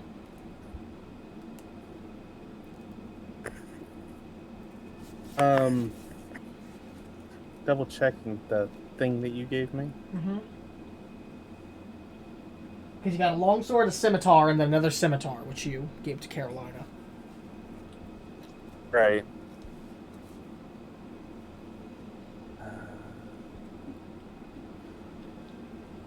I know I can blade sing with a longsword, but the thing that you gave me, I'm, for whatever reason, not finding it right away. The brooch of the blade singer. It's in your player. It's in your player equipment in individual. In Silas, the blade singing brooch. The specific thing you're looking for is any sword that does not have the heavy or two-handed property that you are wielding gains the finesse property. Yes. It was under my items and not under. Yeah, for whatever reason, I wasn't looking at. I wasn't looking at. I was looking at traits. Sorry. Then, with that being the case, the scimitars are D6s. Scimitar is a D6. Yes. Then I'm gonna offer her a scimitar. Okay. She looks it over. Goes, definitely belongs to the Gith. And you explain everything to her, or what do you explain / leave out? I would tell her that apparently what they were carrying was a prisoner who escaped and seems to have killed them. Met said prisoner on their way out. Prisoner have a name? Yeah, Silas doesn't give a shit about extending that. Zark. Zark, huh? She gives a gesture to the imp, and the imp just cackles a bit. She frowns, and then she speaks in a language that I know you speak, Caroline. I don't know if you do, Silas. Do you speak Infernal? No, I do not. As you hear her speaking in Infernal to the imp, as she goes, "That gesture was for you to go look into things. Go!" As it just hisses at her and then flies off her shoulder. As with everything explained and such, she goes, "Well, you did good work then for me. Got it done quick as well. Good job. You've certainly earned the right to purchase poisons from my little setup here. As well, she'll produce what looks like 2 patches." She goes, "Got other people in the business that are connected to us. If you come across them, it'll show them that you at least are, able to purchase some of the exotic things like the poisons and such. Basically get the same rights you get from me, if not a little bit less." In this town or elsewhere? Elsewhere. All across Euclax.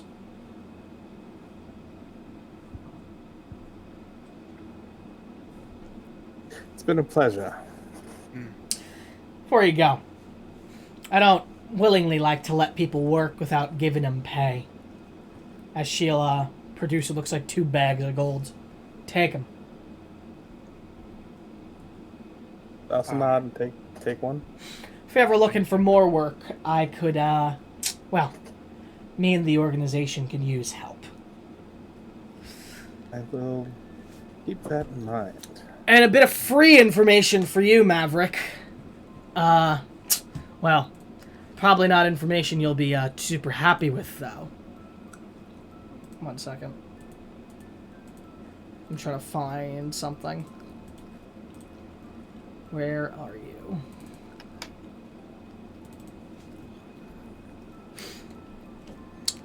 Do.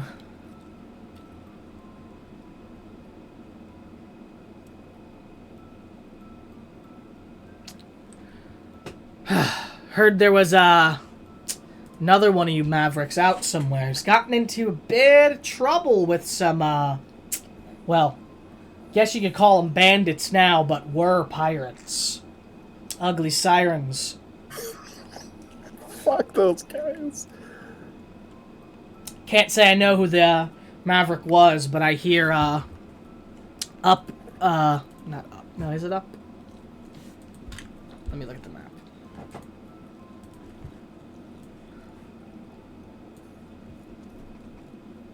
Yeah. Give me 1 second, I'm sorry.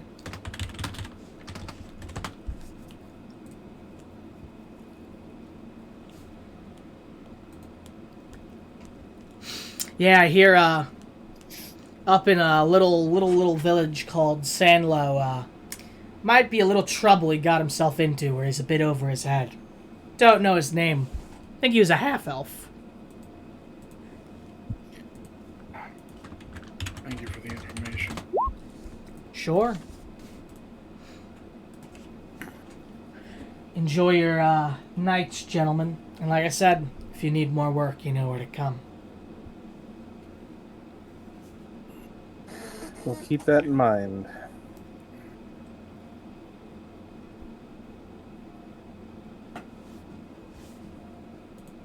As if you check the bags, you have got 100 gold pieces each. Very nice. And what do you do?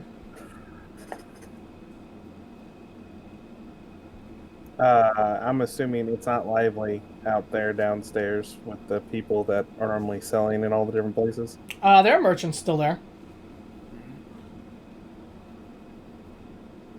If you're looking to buy poisons right now, I prepared for this exact thing. Yeah, you'd be trying to buy poisons. So, we're gonna... Yeah. There's a handout That can for be you. done later. Nope, there's a handout for you. You can look at them, you can tell me what you want to buy, but we're also going to move you to the point where you're sleeping now, too. Fair enough. No bartering is a rule down there, though. I can't use my persuasion? Alright. You take what you get. No bartering. The patch that she gave us, what does it look like? You see, for the patch, in fact, I'll let all players see this. A strange-looking patch that looks to be designed with what looks like a pair of infernal devil-like horns and then what looks like a twirling imp's tail. Devil-like horns, twirling Mm-hmm. tail. Got it. As Carolina, to you, it looks very devilish from the reading you've done.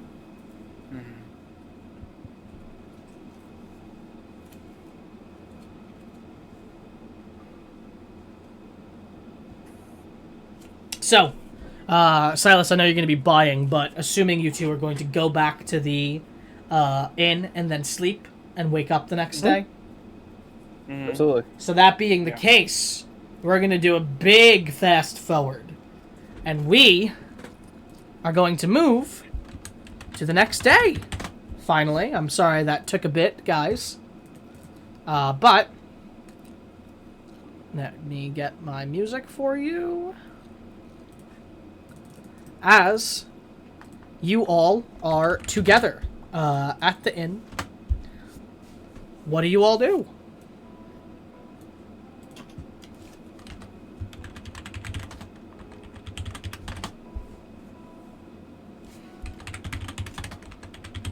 So let's- So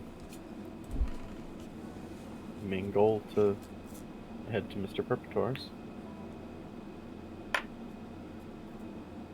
Yeah, that was. This is the same day that like Isaac woke up late and everyone was suspicious of him, Correct. but now.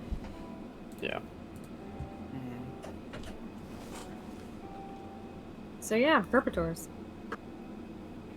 Sure. As you are going to head toward Perpetors, do any of you have anything to talk about? Need to roleplay or anything of the sort?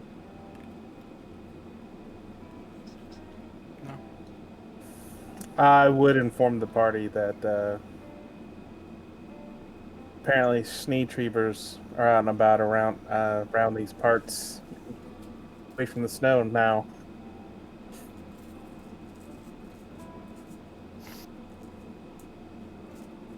Okay.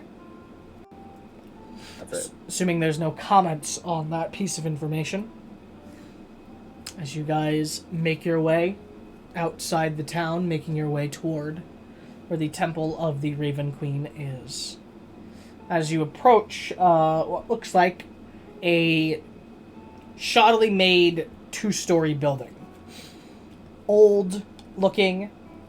It has definitely the distinct look of a church made entirely of mostly of wood, but is very old. There are patches in the roof of just gone ceiling as you look up to it, and it is old looking and almost derelict. Outside of the temple, there is a statue of a hooded figure with a raven atop her arm as she stands outside the gates of the temple itself. As you guys are directly outside the gates, not at the door yet.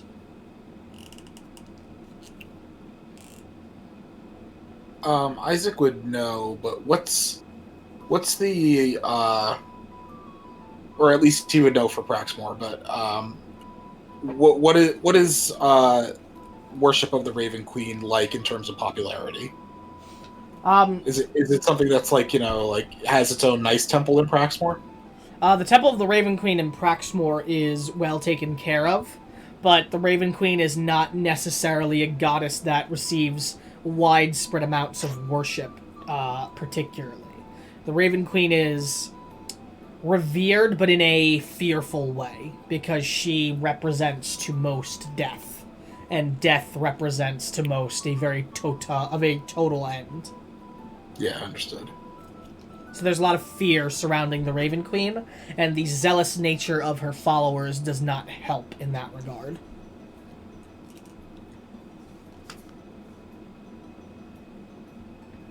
My guess is that this church doesn't have much of a congregation.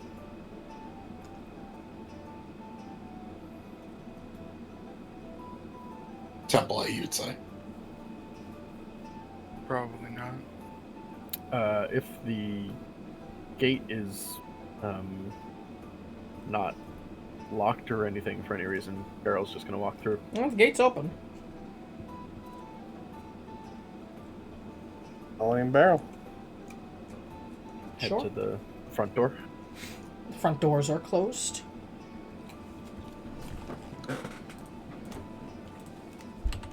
Knock. I mean, you knock, but nothing really happens. Okay. Mr. Perpetor? Maybe he's out trying to put up the statues. Maybe we came too early? I mean, is it locked? I'm gonna try and open it. Seems to open just fine. Oh? Oh. It is a temple, not a home. Yeah, I mean... No, I'm saying Oh. that to everyone. Yeah. Beryl pokes her head in. 1 second. Hello? As I said, 1 second.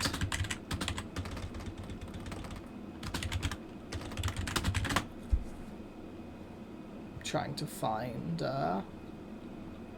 what I was looking for.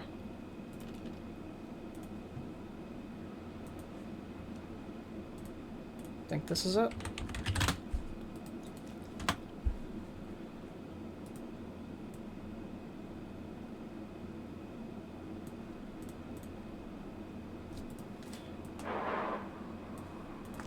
Definitely not, actually. What a shame. Here we go. This one is definitely what I was looking for. Yeah, okay. As you poke your head in, you see the basic layout of what you would expect from a church, pews and all, about a smaller church. That is in a state of disrepair. Of course, as you look forward, you see up by the altar the Mr. Perpetor in the midst of prayer, kneeling before the statue of the Raven Queen. Oh. Seeing that, quietly enter. Mm-hmm. Rest of you? Start making my way down the pews. How many people does it seem like this place could seat if it was at capacity? Maybe about 20 people.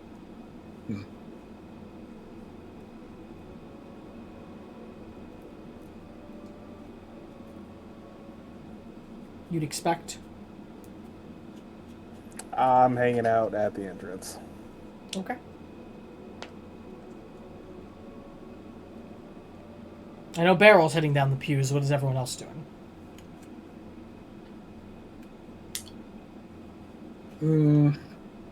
I'd like reach out to like maybe like stop Barrel and then be like, and we'll see what happens.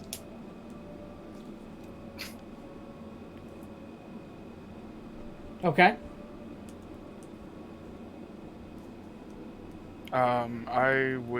I'd stay at the entrance by Silas. Okay.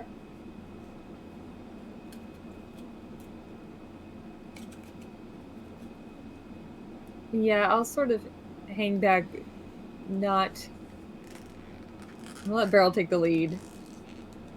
I'll sort of stick, like, near where Isaac's sticking. Letting this play out for Beryl, but being nearby.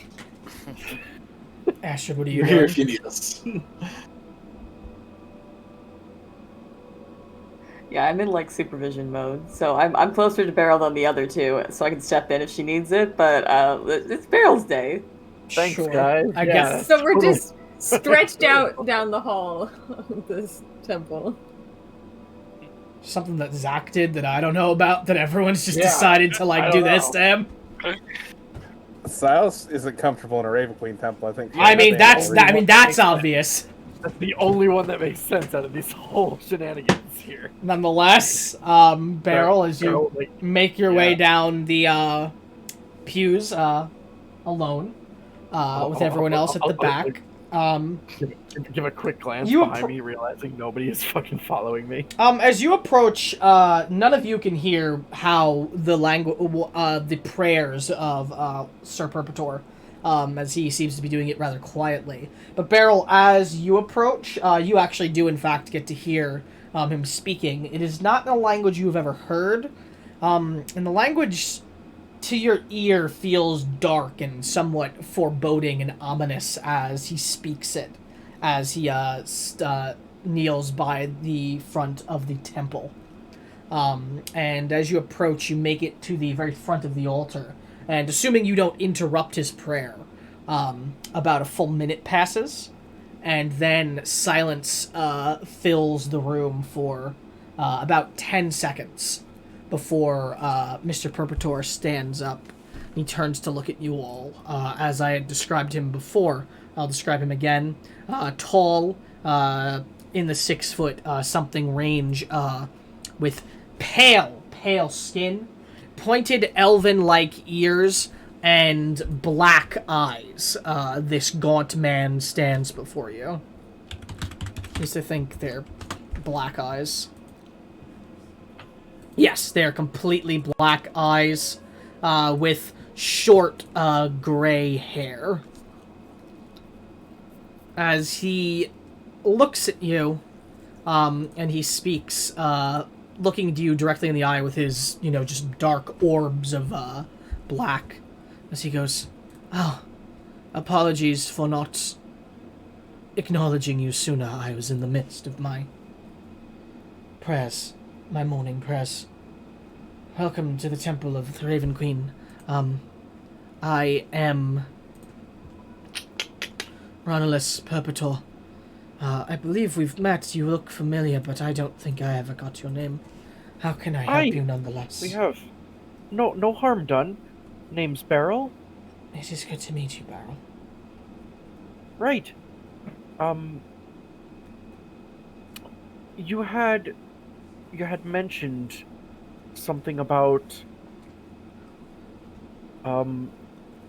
your statues, the Raven Queen statues that you wanted put up around town. Aye. Was that something you were still looking to get done? Are you here to assist me to put the Raven Queen statues up? Aye, if you'll have us. And I kind of like glance behind me and say, if you'll have us?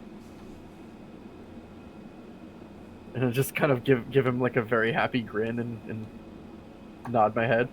I'm like 3 steps behind you.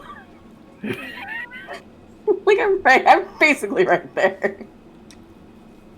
I would be very appreciative for help doing that.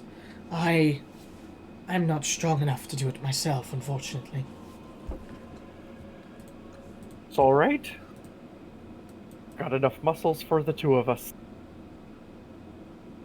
I suppose you do. Please, if you all wish to help this way, I keep them in the back.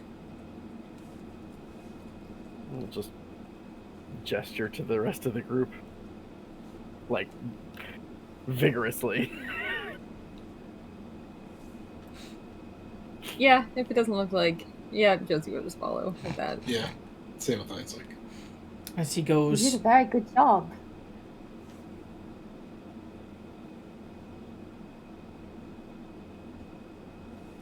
As he goes walking toward a door at the back of the temple itself. As he opens it, revealing a plain hallway that goes down for a bit to a pair of double doors. And when I say plain hallway, I mean very plain. And in a state of disrepair, as I've continually said.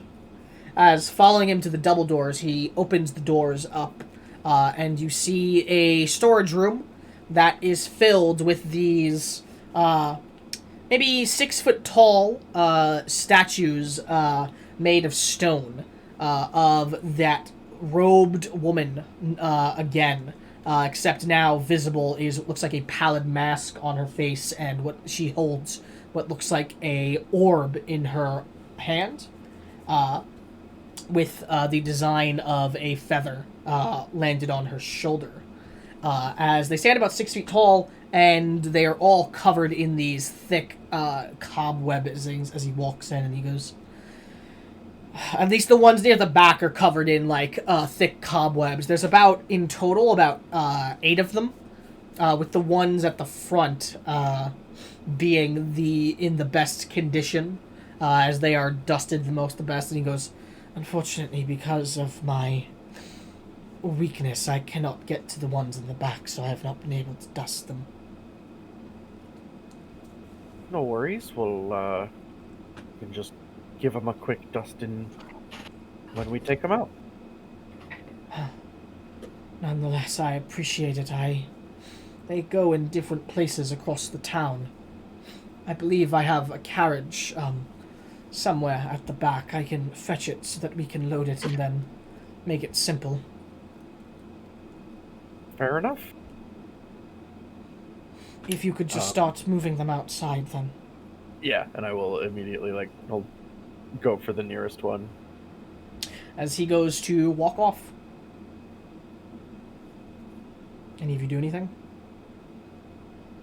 Was that clear enough heard from the entrance? I mean, if you don't follow deeper... We were in a hallway down in the back. I mean, if you didn't follow them deeper in, no. Yeah, no, I guess I would have followed them. So If you weren't following them in, then you wouldn't be hearing any of this. Okay, Silas is just chilling at the entrance then. I'm gonna kind of gauge how heavy one is in particular. Not very heavy. Okay. Well, Do you it's think I could lift one with help? it's a lot. It's like it's 6 feet of solid stone, so it's not light, but Yeah. it's not super Yeah. heavy to you. Silas, you would see the Ronulus Perpetor walk past you as he exits the building, as he gives you a nod.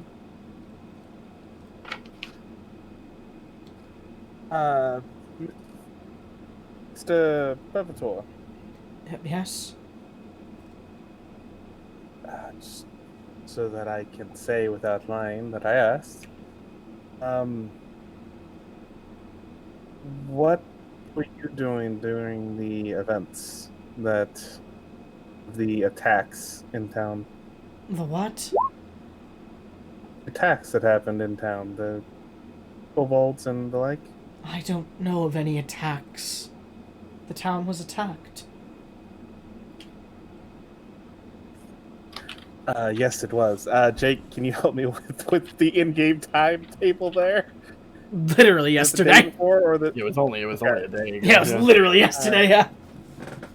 It was in the morning, correct? Yes. It happened yesterday morning. I was not aware.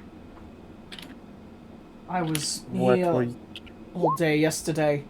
I did my morning prayers, and then I heard something strange, from outside back by the graveyard, so I went to investigate.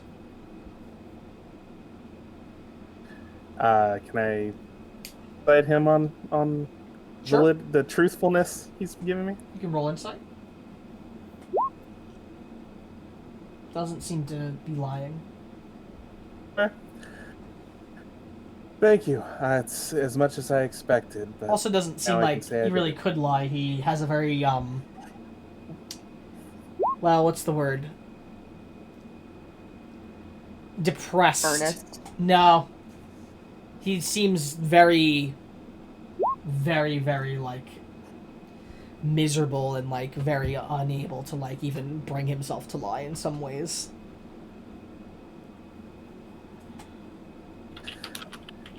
Oh. Thank you for taking the time to answer the questions, Mr. Perpetor. Of course. He goes to walk off. No? Where are you heading to? I believe my friend Beryl just to speak with you. The storehouse to get the cart so that we can transport the statues better. Since things have been going on, why don't Mr.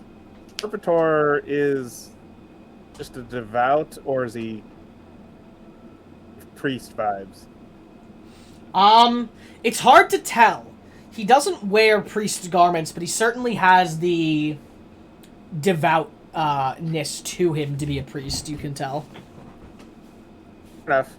I'll just let him walk off. Okay.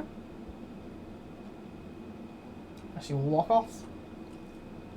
Any chance he's Raven Queen priest, he's not walking alongside him.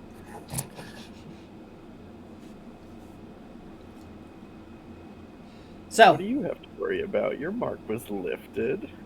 Yeah, that's what he was told.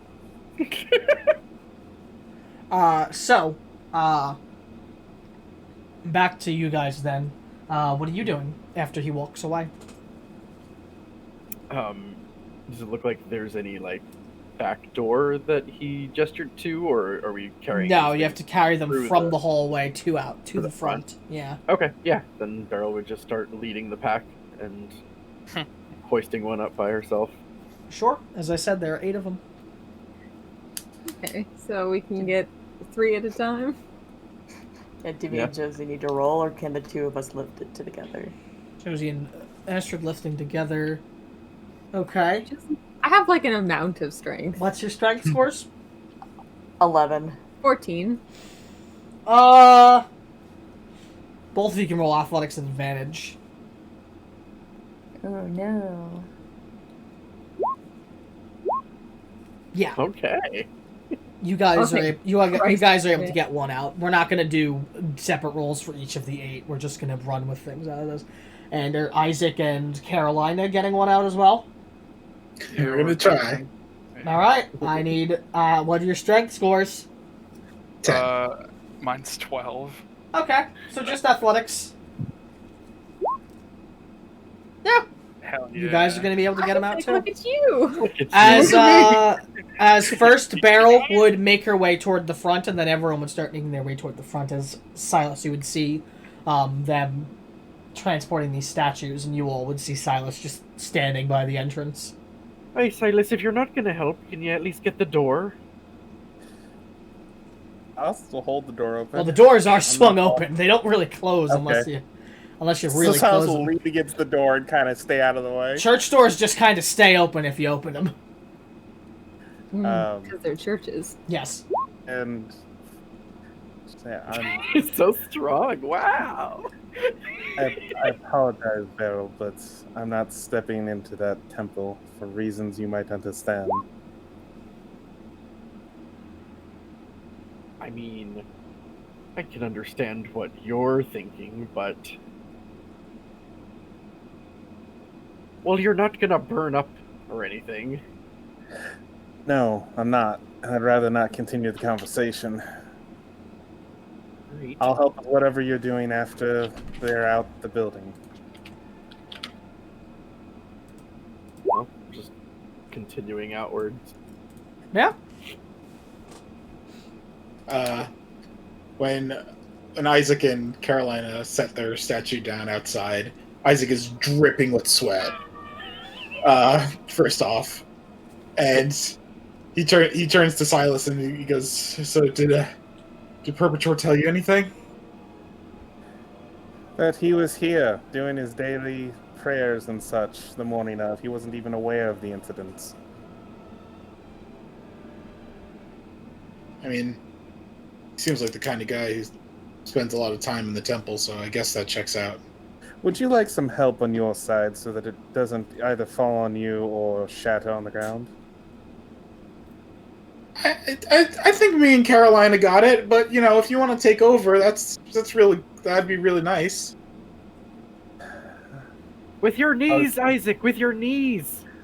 I'll go over to assist Isaac, and if I get a good enough grip, I'll just take over for him. As you guys are doing that, Mr. Perpetor makes his way to the front, outside the gate. No, sorry, not outside the gate. He is out. As he pulls up at the front, as he has what looks like a small carriage that could be drawn by either a horse or even a person. As he draws it over, that he brings over as he goes, right, just load them onto here. I'll fetch my horse once we're done.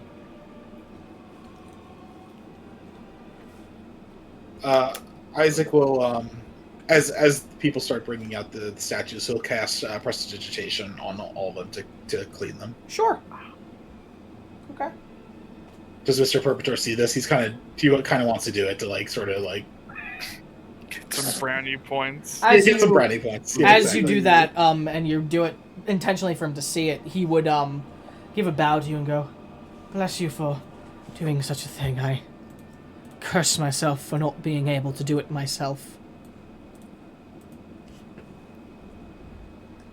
Oh, you shouldn't curse yourself for not knowing a specific cantrip. There's many. I lack. Do you know any magic, Mr. Perpetor? No, I lack magical skills while I am on your home. Our home? I'm not from here. Nearby, perhaps? He looks sad as he shakes his head as he goes, I am not from this plane, you could say. I was brought here accidentally by planar storm. Does that sound familiar to me at all?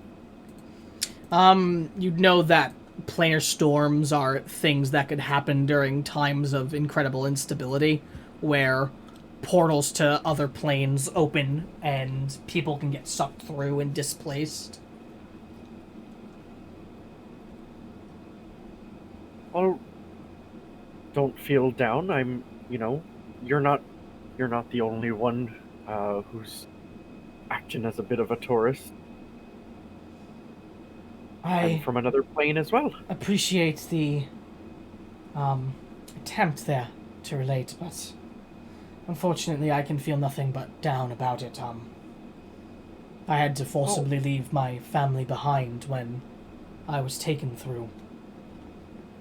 Time works very differently where I come from. What has been 2 years for me has likely been much more there. I'm sorry to hear that. I can understand the confusion and turmoil that might come with something like that. It's all right. One day, I will hopefully find myself back. That's why I devote myself to prayer. The lady will one day see me home, I know that. As he looks up to the statue and gives a bow in reverence. I don't have a... Just to say it. Have you not thought out capable and skilled individuals in the arcane? People that are most likely to be able to get you home. He sighs hearing that as he goes, as I've told many others before who bring up the same thing. Finding people capable of such magic is rare, and finding people capable of such magic who will not ask for a large fee to get something done like that is also incredibly rare. Would be beneficial then to be acquiring an income. It's said very matter of factly, not like you're doing it wrong, just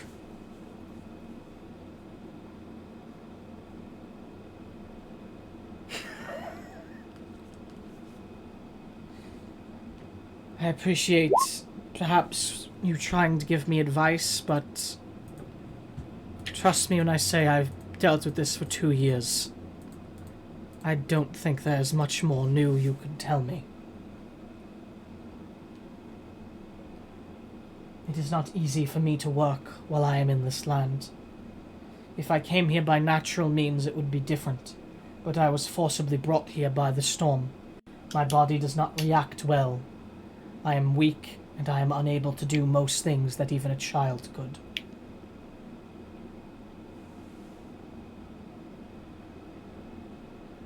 Does this plane that you come from have a name that you may be familiar with? I believe in your tongue they call it the Shadowfell.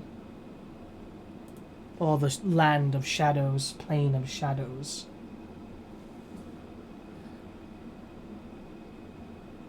Can I do a history check on that? Sure. Can I? Sure. Say you probably have advantage. Okay. Anyone else who wants to can roll history, I suppose.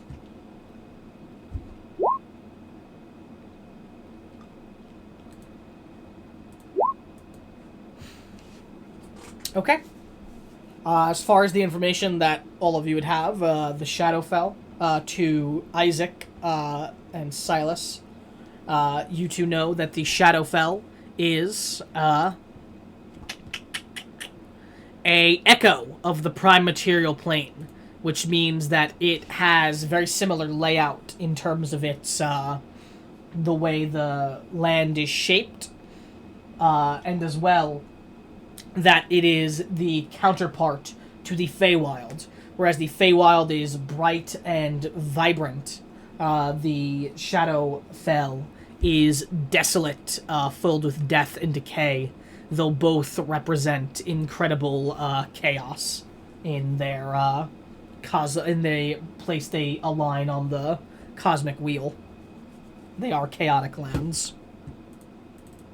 And that it is a land of death, decay, and there are many undead that come from there as well. But also that it is the home of the Raven Queen, allegedly. Beryl, you'd know that bit as well, that it is allegedly the home of the Raven Queen. It's mentioned in the book. All you would know that it was is that it's the counterpoint, is that it's the counterplane to the Feywild. Astrid, you would know that same thing.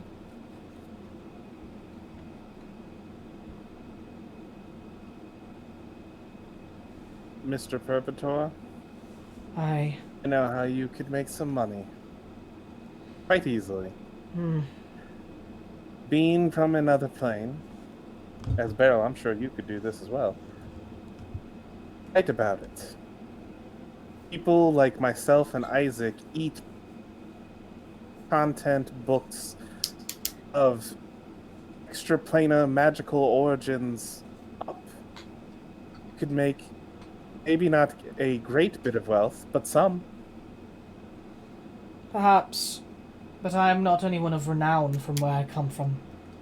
I was but a simple man with a family that tended to normal life. That's even better. Oh, sorry. Go ahead. That's even better. I mean, boots on the ground kind of lived experience. At least in the circles that I used to hang out in, my friends would have eaten that up. And, if you ever do want to write about it, I know a publisher. My father and I, we own a book binding business. It's perhaps an option that can be explored one day. I mean, I'm from Praxmore. I'm sure you're somewhat familiar with it.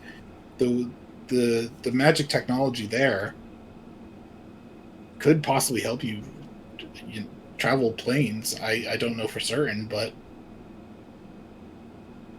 I have been to the city of Praxmore.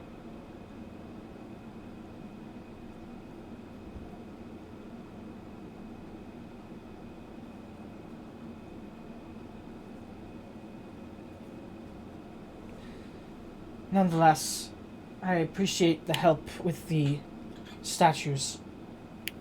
I will go and fetch my horse as, well, we don't want to have one of you have to carry as he gets cut off.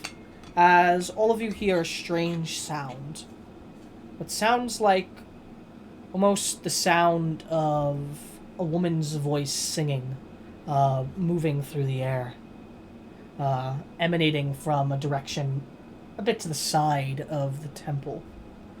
As Mr. Perpetor sighs, he goes, "And the sound is coming again. Very strange. Usually only comes at night." As he looks back toward the direction of the sound, as you see what looks like a graveyard area gated off to the side.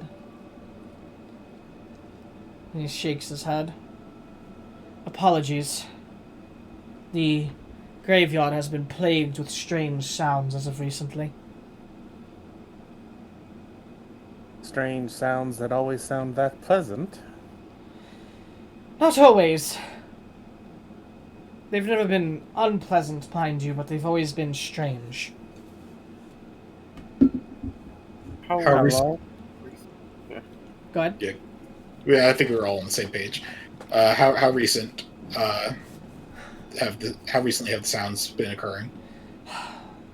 It's been about a week since the sounds had started. At first they were more animalistic, I could say, I suppose. Or it just sounded like things rustling or moving. Then yesterday, the sound of the woman's voice started to emanate from the graveyard.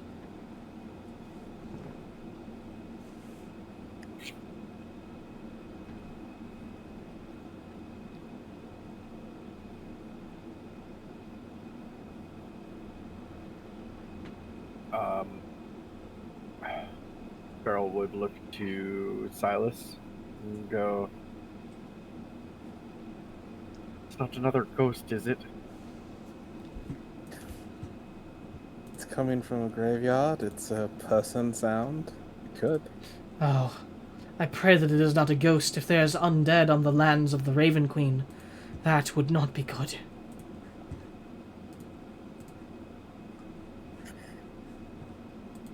Have you physically investigated the graveyard?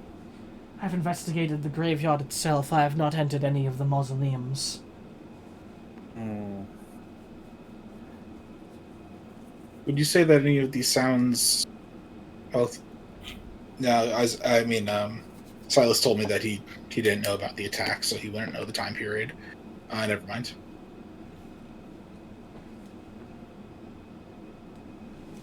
Miss Furfur did just say that they normally happen at night. He did say, yeah. Yes. Oh.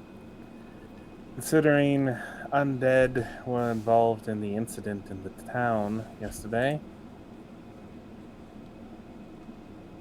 might not be a bad idea for it to get reported and investigated. I suppose I will have to do so and hope that the god decide to do something about it. Oh, I was more meaning that we could report it, and likely we would investigate it. I mean, we're right here. Why don't we just go in and check it out right now? Aren't we supposed to help with these statues? We've got all day. You Yeah, said it yeah. yourself, Mr. P. It's strange to hear it this time of day. It is the first time I've heard it at this time of day. What better time than the present? I'm with Beryl. If you Are truly... there any legal issues, Mr. Perpetua, that we should be aware of for entering the mausoleums or such? Shakes his head.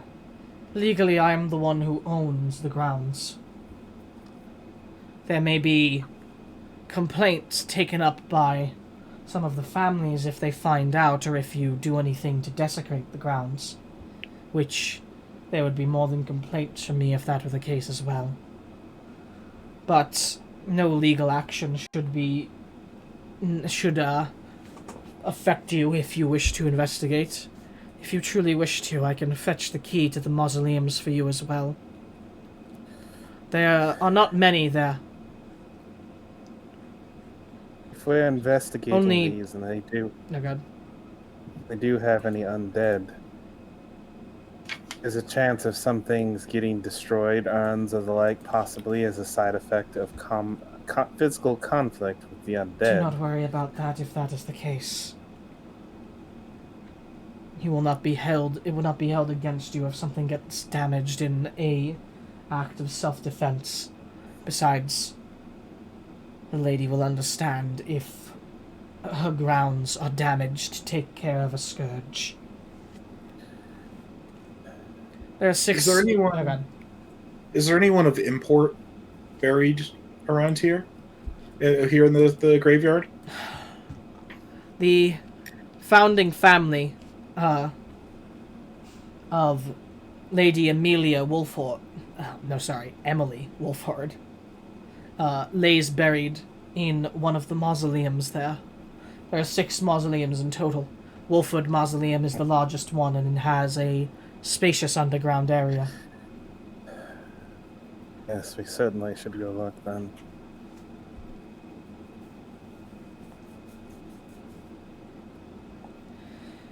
I'll fetch the key for you all then. Thank you, and apologies for the inconvenience. No inconveniences whatsoever. You We're all here to look help. capable, but if there are undead down there that are too strong, please don't fight, and please don't get yourselves hurt. If you pay respect to the Raven Queen there as well, she may offer her aid against undead. Right. I will, before entering the graveyard eventually, Beryl will have the Talon amulet hanging outside of her clothes. Okay. As he goes off to fetch you the key, so you guys are left alone for a moment. Are you going to do anything? I turn to the group and I say, I don't know about you guys, but at least in my mind, I don't think Perpetrator is the perpetrator. I thought we agreed on that before we came here. How long Just you like- been sitting on that one, Isaac? For a little bit, I'm not gonna lie. Okay. I think you're right.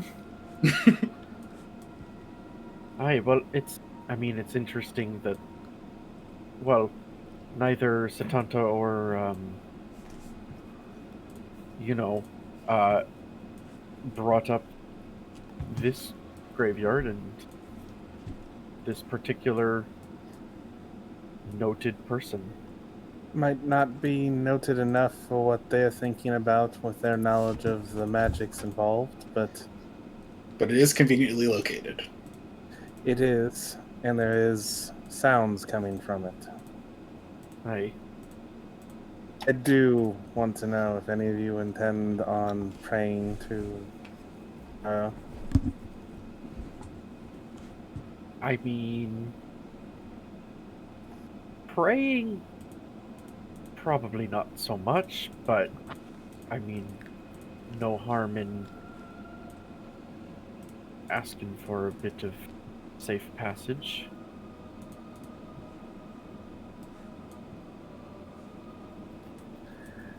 I also look like notably like a notable amount of discomfort, but he doesn't say anything. Can I ask some questions about the singing, Jake? Yeah. Is it like a actual song, or is it like just a bunch of repeated notes? Like, what is Just a bunch the of nature repeated the notes. singing? Okay, so kind of like the Rapunzel thing from Into the Woods. Sure, yeah. Okay. Be a good descriptor of it. Okay, so Aster's actually going to be trying to memorize it. Mm-hmm. Sure. As you'll be listening to that. Okay. You don't have to roll anything as of this moment. There'll be a roll later on if you're trying to, like, mimic it or something. Yep, that's the plan. Okay.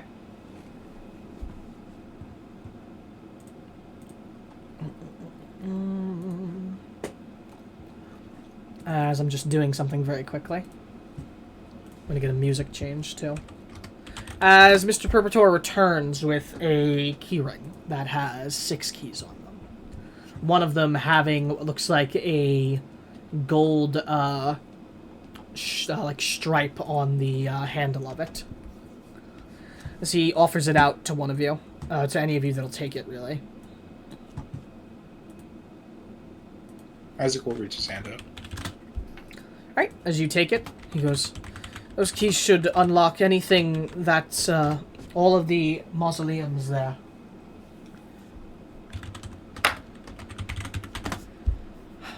The largest one, Wolfwood Mausoleum, is at the back. You should be able to notice it. Please don't disturb any of the items left for the dead there. I feel I shouldn't have to say, but, well, I mean, no offense, I don't know any of you. Of course, no, we wouldn't dream of it. And try not Outside to of- disturb any of the coffins. They're, well, of course, wouldn't want to do that. Outside of unintentionally doing so due to conflict with potential undead, I don't see why we would. Good.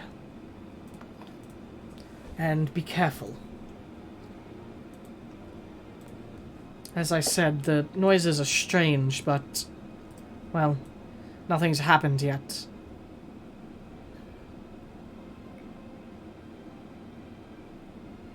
Perhaps nothing will.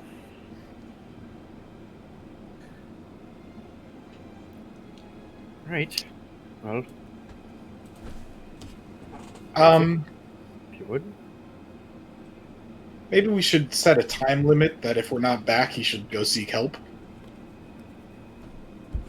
I mean no offense to Mr. Perpetuar when I say this, but the people, the officials of this town, don't seem to take him too seriously. I don't imagine him seeking help for us is going to get it in a timely enough manner to matter. Well, we could tell him to let Satanta know. That's true. He would take him seriously. Let's say an hour and a half.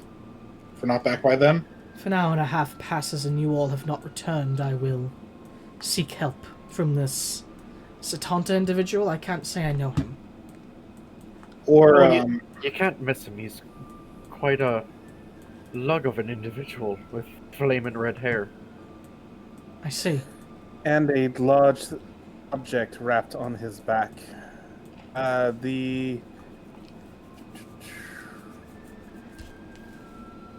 it the Dandelion Inn that we were staying at? Yes. The Dandelion's Inn and bar might be a good place to go looking for him. He nods. Alright, let's get this over with. all right. I would go to the mausoleum that he talked about. Well, we're not quite getting that yet. There's a graveyard first, bud. Oh. I don't know why I You gotta said get it like to the that. graveyard. As you all make your way toward the graveyard. As I have a map for you guys, too. That's why I was... Oh, okay. As you make your I way wasn't toward the sure- I graveyard, wasn't sure if it was just like a Walking stone building. on this cold day, as you approach the stone walls surrounding it, it's a rather well-maintained, what's the word I'm looking for? Grounds. Rather well-maintained grounds. A bit overgrown with some of the grass and the trees about, but it gives it a sort of rustic and nice look to it as you approach. As you approach following the road to the graveyard itself. You should see a map now. Yeah. Mm-hmm. Oh, it's actually quite lovely in this light. Yeah, I'd say it's better to go during the day than during the night.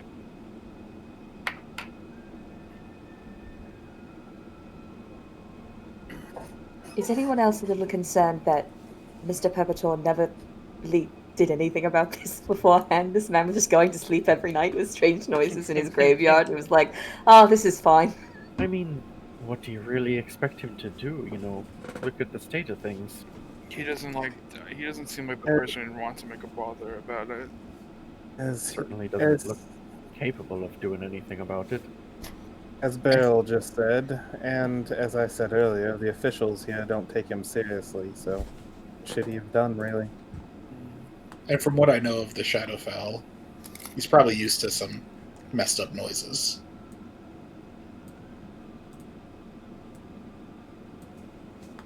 Right, well, let's take a crack at this. So, see the entryway before you. What do you do? Well, you see the road before you. Try to follow the sound of the singing as best as possible. You're gonna enter the graveyard? Sure, yeah. Yeah. Move yourself as you do. How tall is the wall? Walls are maybe about like maybe it's like 6 feet up.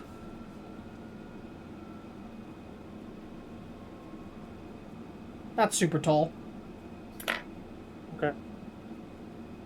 Probably less than that, honestly. But as you approach stepping in, you notice standing... As I step through the pathway, I just kind of like hold the talon amulet and just say out loud, "We seek safe passage no disrespect meant. Looking to help you out with any undead issues. All right. As you say that, and as I was saying, as you step in, you find yourself on the grounds of the graveyard itself. Several tombstones and such around you, and standing before you in the middle road at the front is a statue of the Raven Queen once again.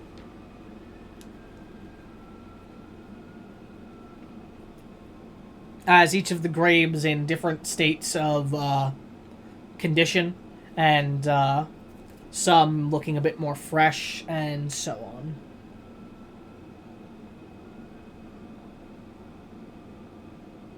As you step in, the singing appears to be... what's the word?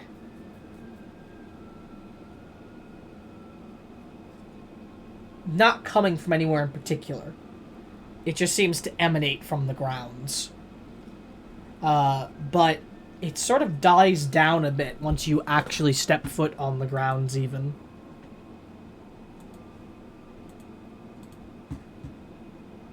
Shy.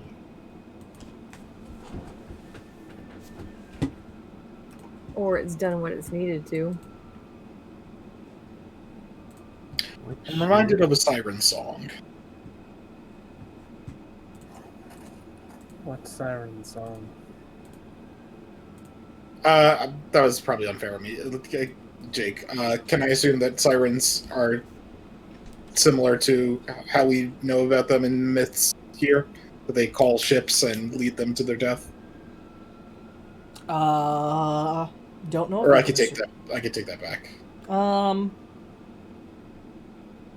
the thing is that Praxmore actually has, like, a section of the city where legitimate, like, merfolk and sea people, like, come in and do trade and such.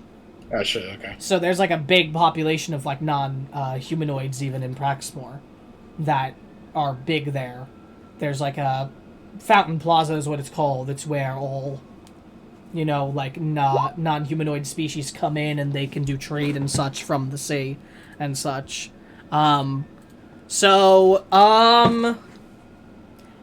I think you'd know, like, the misconceptions of sirens, but you don't know Okay, if, so it's just accidentally or like racist. the myths behind them, because you don't know if sirens are real. You know of mermaids and you know of merfolk, but you don't know of, like, actual sirens or anything. Okay. But there are myths about sirens and such, just... Yeah.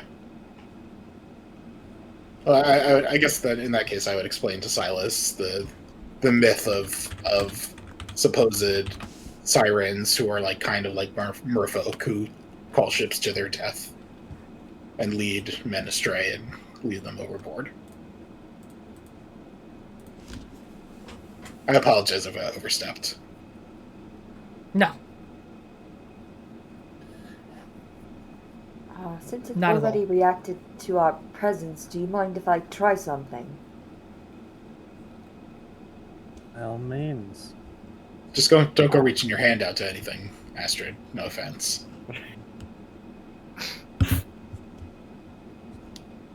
Astrid's ignoring that completely. Yeah, she's gonna attempt to sing the song back to it. As you do, a wind blows through the graveyard, but nothing seems to happen.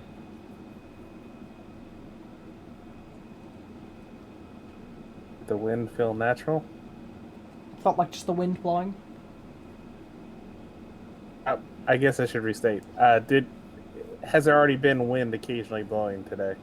Yeah. Okay.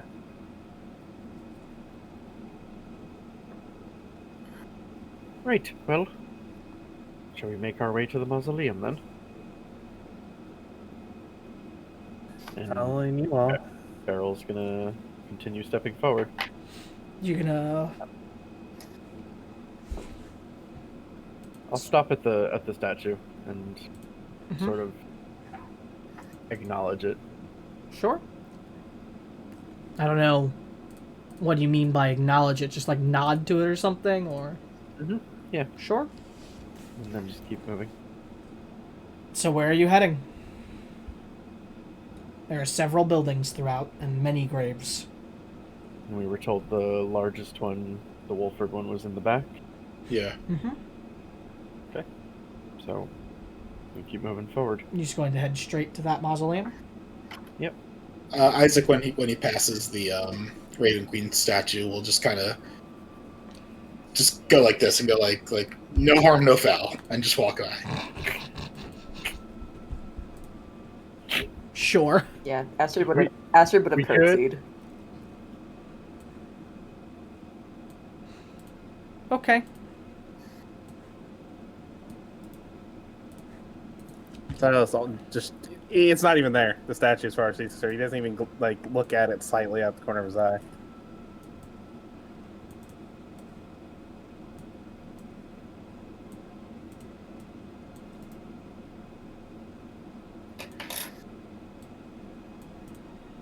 Give me one moment. But as you approach the doors to the mausoleum, you see them. Is this a As gate this right here? tall, is what a gate? This. Yes, but you can get it open with pretty much ease. Actually, in fact, it's already open. The gate. Okay. As you approach the mausoleum, as it stands before you, this small stone building, with what looks like a gated, fence-like door at the front of it. As there is a symbol of what looks like the side profile of a wolf's head on the door. And there are some laid flowers at the entrance area of it you can see just inside.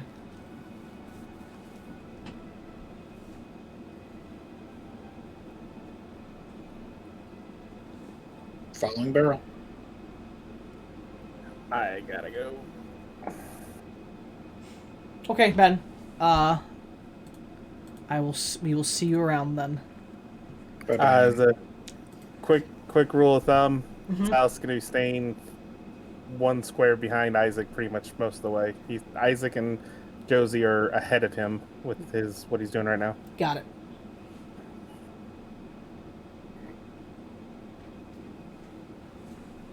Got it. But talk to you later then. Bye, Bye, Ben. Ben. Good luck, guys. Bye. With that being said, we can go for a bit longer, as there is, a good part to end if we want to end. But I, in fact, leave it up to you all. Do we want to continue going on for the last 40 or so minutes of the session without Ben and Rogue, or would you want to end? I would like to keep going, but I'm fine with stopping if the majority is. I'd say if we get like a good stopping point soon, because I don't feel like going too much longer without both Ben and Rogue. Sure. Yeah, I'm in agreement. If we get a stopping point, I'd say with like maybe the next 20 minutes. Definitely could be. Definitely could be. Alex, how do you feel about it? I mean, yeah, I would like to stop sooner than later. Okay. Karina? Yeah, I would agree with Alex. Then we shall go for a bit longer, and then we'll stop, okay? Okay. Okay. As you stand before the door. It is shut. Isaac, you got the key. I do. I'll go up, and I'm guessing it's the first key I'll try, because I don't think he told me was the one with the gold band on it. He did not. He would have specified that. I suppose, probably. Okay. Um, Then so you'd use the gold striped key then? I would like that, yes. So you go to use that. And as you put the key in and you turn it, you realize you locked it. Because the door was already unlocked. Oh. Well, I unlock it at this point and I say, it was already unlocked.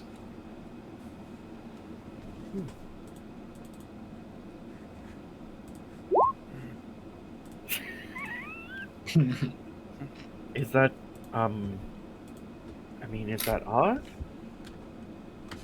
I mean, people's valuables and loved ones are usually stored in mausoleums.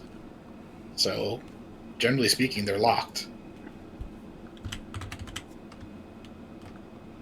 And, not a lot of people frequent these things, and Perpetor did not say that he was just over here, so I think it is odd, yes.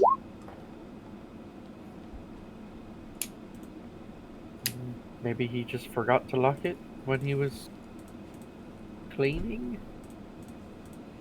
Not outside the realm of possibility, but Maybe someone else has the key. I mean, I would imagine the family maybe have a copy of the key. But either way, we should expect company. Jake, you said the singing had died down. Did it die out completely? No, you or can is still it hear very it. faint? It just Okay. died down a bit. It's just really faint. Okay. Mhm. All right. Well, I guess there's only one thing left to do. And Barrel's gonna go to open the door. Alright, give me one moment. As you will open the door, and you will find yourself looking into the small little area at the front where there are some tombs encapsulated in the wall where there are flowers and candles set atop the melting wax atop the stones. And at the very back of the room, there is a stairway going down. A cold air comes up from the stairway, and the sing-song voice of the song you were hearing before begins to emanate again. And Astrid, as you've grown closer now, and your ears are a bit more sensitive to this, as you hear the song once more, you can tell it's the same, but a bit closer. And as you hear the song, it doesn't really sound like a song, in fact. As getting a bit more of a better listen to it, it assuredly sounds like a wail, like a cry. Are the candles lit? They are not.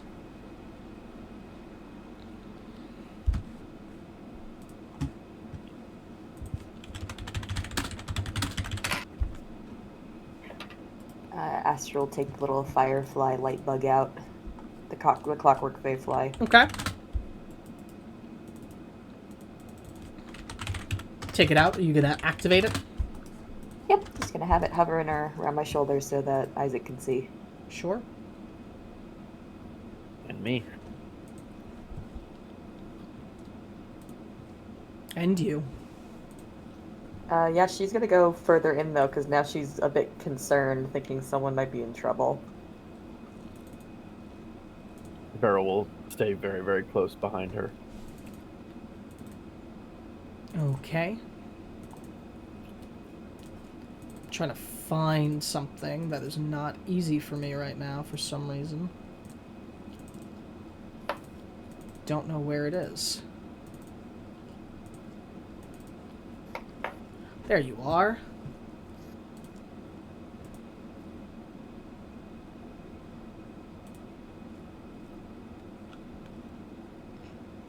Do. Give me this.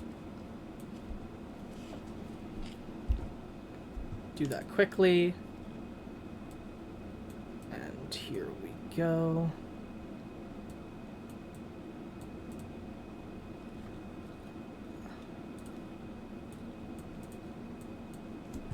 And then I need one more thing, and where is that? Sorry, this is taking a bit, guys. No worries. Okay. I prepare less than I believe I do, in fact. Ain't that how it goes, though?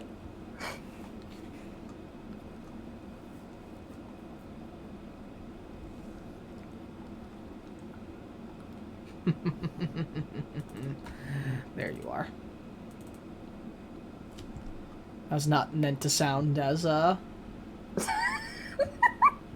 Evil. evil. So whatever we're walking into sounds super safe and fine, guys. Yeah.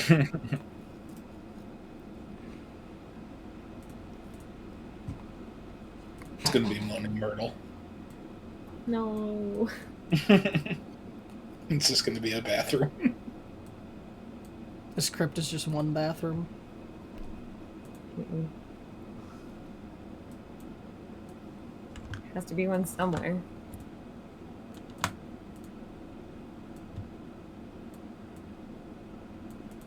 Alrighty.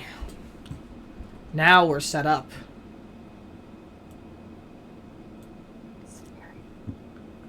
Oh no.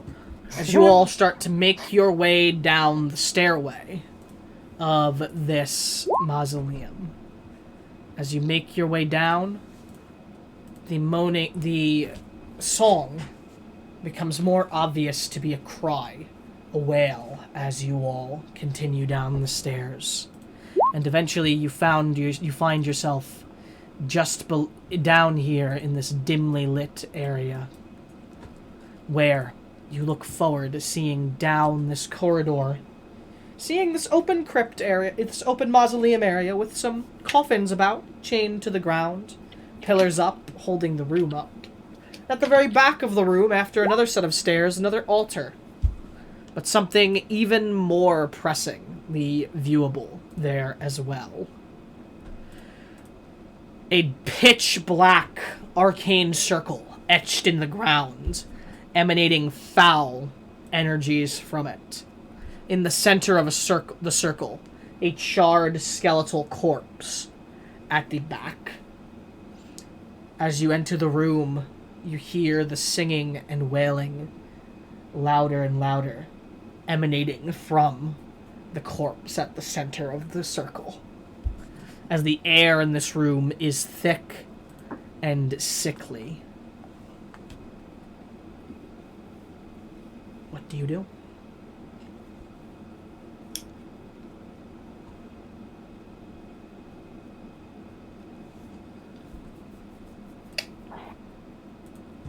The actor definitely goes to approach the circle.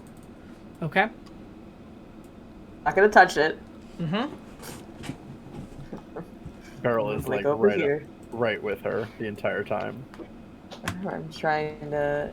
Is the corpse like moving at all, or is it just like a spectral wailing? As you approach, the corpse is moving. It is Oh no! shaking as if in pain. That's the worst answer. How much flesh is still on the corpse? Not a lot. You can tell this is a very, very, very, very skeletal remains. Okay. All the answers you keep giving are all the worst versions of the answers. I'm just trying to confirm if it was Emily or not to see if we could tell if it was a man or a woman. Hard to tell. The voice is definitely female. I'm not an anthropologist. I don't know what bones look like. The arcane circle, is there like writing on the edges like it seems to be? It's not exactly writing, it's just symbols. Can I make those symbols out with my Eyes of the Rim Keeper?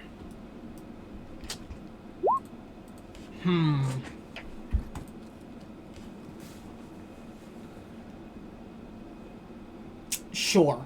You know what? I'll give you a charisma roll. Sweet. As you're trying to make out the main components of what the symbols are trying to spell out. As you can tell that these are symbols of ancient Draconic, in fact. And that spelled out in the symbols is a phrasing that would translate literally to speaking dead. Walking Dead. Okay.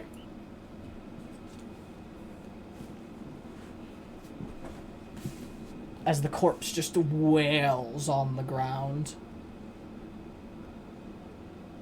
Does the circle look similar in make or in energy to the one we found in the bear cave? It does not. Does not. Okay. Energy is completely foul coming off of it, though. Can you hear us? Simply responds. All right. As then it continues on, going, "Why was I stirred back? Kill me." Oh no.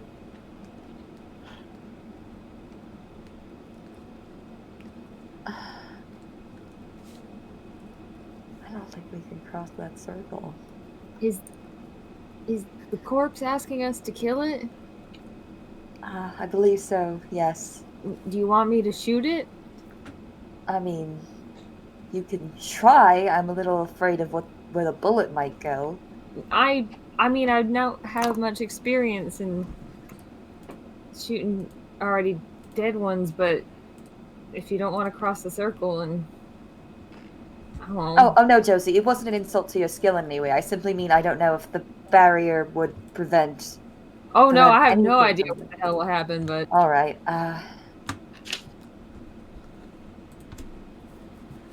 try it, I suppose. Is it bad magic? Like, is this gonna hurt me? As far as I could tell, it's some sort of speak with dead ritual, incantation, whatever you want to call it. I'd say it doesn't look like very good magic.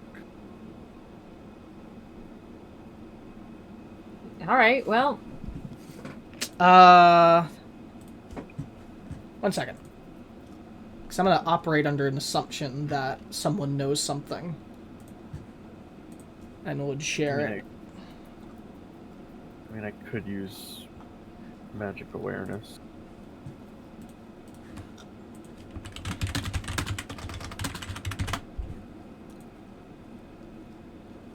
Yeah. So I'm going to operate under an assumption that Sol would share something that she would know because she's a cleric. As she would be assuredly aware that Speak with Dead cannot be cast on corpses that are older than 10 days. And all of you can see pretty evidently that this corpse is old.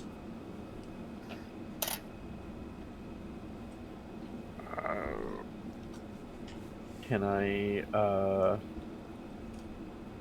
yeah, I'm gonna use magic awareness. As you use magic awareness, you are overwhelmed with the horrid magics you see before you, as your eyes become attuned to seeing the magic, and you see the circle with almost like tendril-like arms wrapping around what they see as this corpse. What you see as this ethereal form of a woman that's slowly being drained of essence and almost chained down by these hands, as she is just held by it.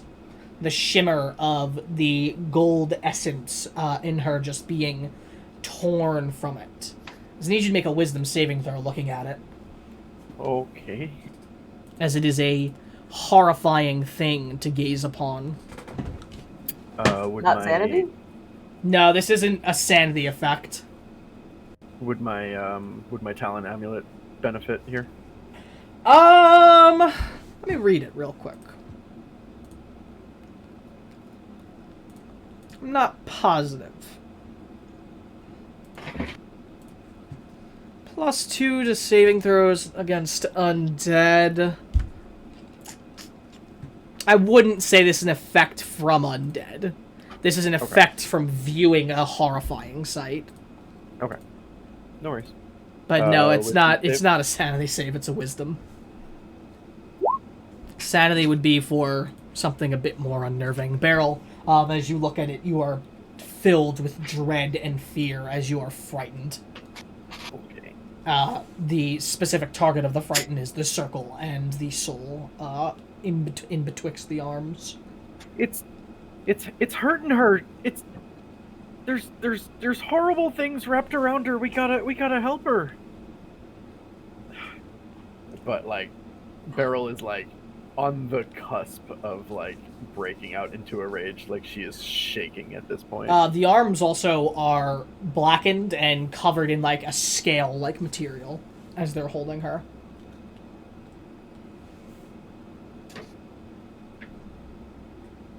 I'm gonna give myself one more save for something else. That's fine.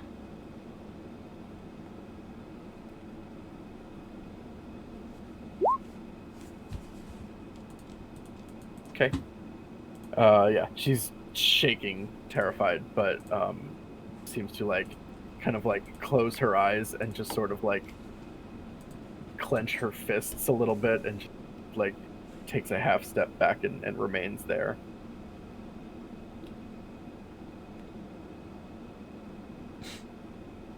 I'm gonna say by this point, no god. Something's got to be done. I'm gonna say by this point, Tortured.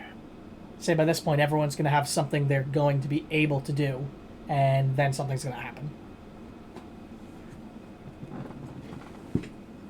I mean, I've offered up my best idea. Whatever you're gonna do, do it fast. Astrid's gonna take out the Kia loot and try to cast.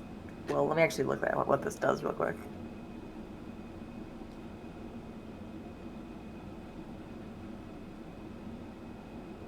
Yeah, she's gonna try and cast Protection from Evil and Good on the corpse. Interesting. Okay.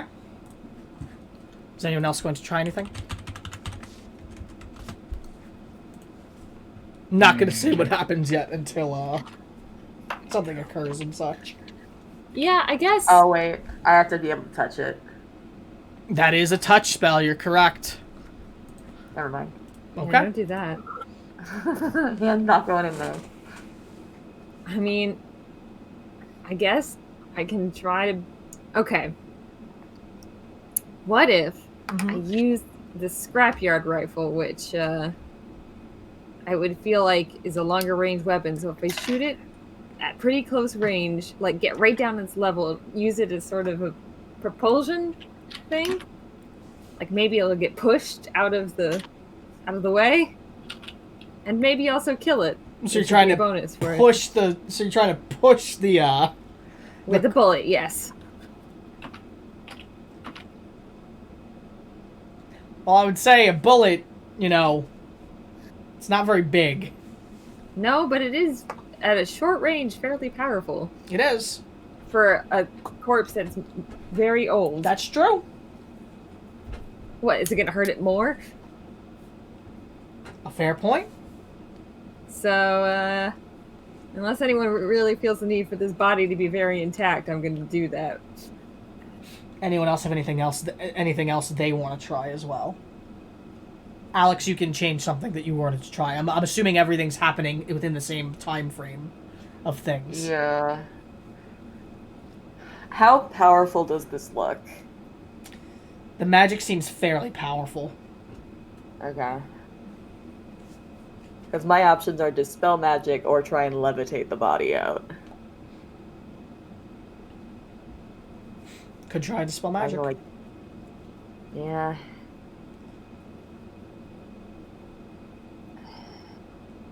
Yeah, she'll try to dispel magic first. Okay. Isaac, And you gonna try anything? She'll actually pray to the Raven Queen before she does it. Are you going to say anything in particular? With your prayer? Give me ask other people. Sure.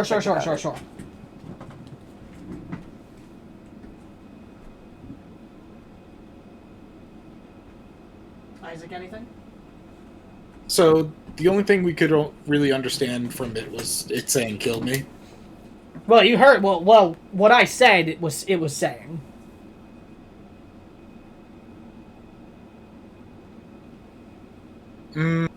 No, Isaac will hold off for now. Okay. Carolina, I'd ask what you're doing. I don't know if there's much you can do, but you're not a magic lady.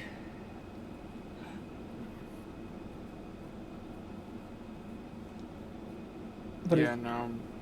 okay. I don't have anything to do either. Fair enough. I go. So then Josie's going to try and shoot it, and Astrid is going to try and dispel magic. Yes.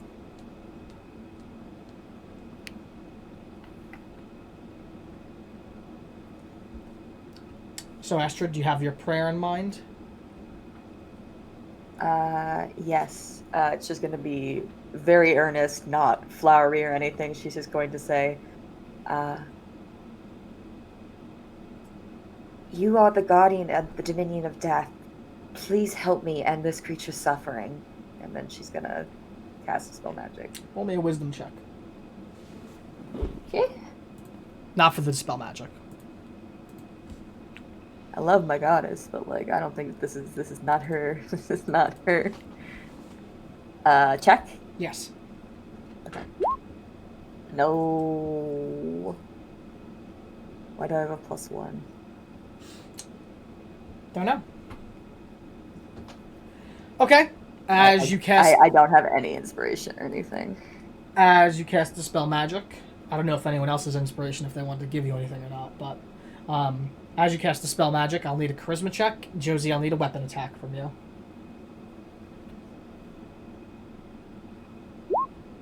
What the fuck, man? Oh.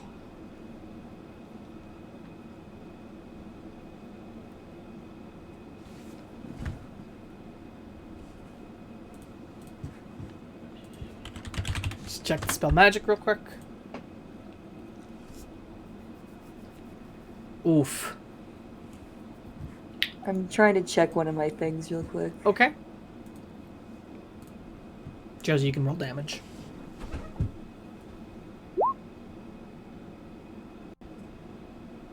Once per short rest, you may give yourself a +5 bonus to a charisma check. Does it have to be a skill check, or can it just apply to a blanket charisma check? Well, this is a skill check. A charisma check, even if it's just a charisma check, is a skill check. Okay. But let me read your ability really quickly. It's in Lunar Benevolence. Yes. It does say, lists all the wow, my brain. It lists all of the charisma skills after. So assume, even the ones you aren't proficient with, so it's not a matter of proficiency. You can use it. Okay, so 13. Not much better, but... No, not much better. However, as you shoot, Josie, and after the spell magic goes off, Beryl, you're able to see that a hand that is gripping the woman is dispelled instantly by Astrid's dispel magic. And Astrid, you're able to see that a bit of the circle is erased away by your dispel magic as well. The words just are wiped completely from it, and it is just but ink on the floor as you do that. However, despite that, there's still a wail of pain that emanates from the body after that happens. Josie, as your gunshot goes off, you blast the corpse as it begins to shatter to pieces from the bullet, as it is very frail. But as it does, it lets out a cry of pain, and you see a shimmering form begin to rise up from the corpse, albeit it's like fading, like it's damaged as it's coming up, perhaps from both the gunshot and the dispel magic, as a creature rises up from the center of the circle where the corpse once was. Spectral in nature. As here we go. It's behind the thing, isn't it? Yes. Where is this? Let's move the corpse. Ooh. As dressed in dark garments with a foul metal crown on its head with pitch yellow, with sickening yellow eyes, this creature looks out to you, fading, looking weak as it does, not as strong as perhaps it could have been. It lets out a cry that echoes out throughout the mausoleum as a cacophony of cries begins to rise up with him, coming from the tombs at the side and from behind you all. As you all hear the crack of tombs from behind you, and you see creatures begin to rise up in the same room as well.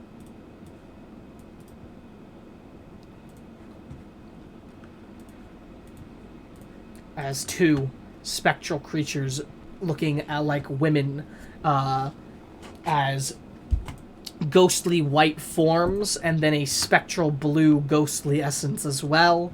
I'm not going to describe everything. As the cacophony of wails fills the room, we're going to end session there. But we're also going to do this.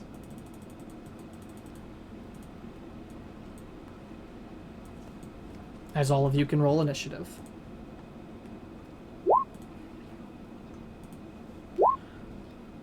As that is going to be the session. I hope you all had fun. And next week we will pick up with this combat. Yeah. Hope you all had fun. That's going to be the session for this week. Next week we pick up, same time, same place, same business as usual. I'm going to say goodbye to stream now, so you can say whatever goodbyes you'd like to the stream right now. Bye, stream. As I'll be back in but a moment. Let's do. Okay. Just me. Thanks for watching along if you did. If you had a good time watching, come back next week. We will be picking up where we left off and seeing where this adventure goes. Have a good night, and thank you.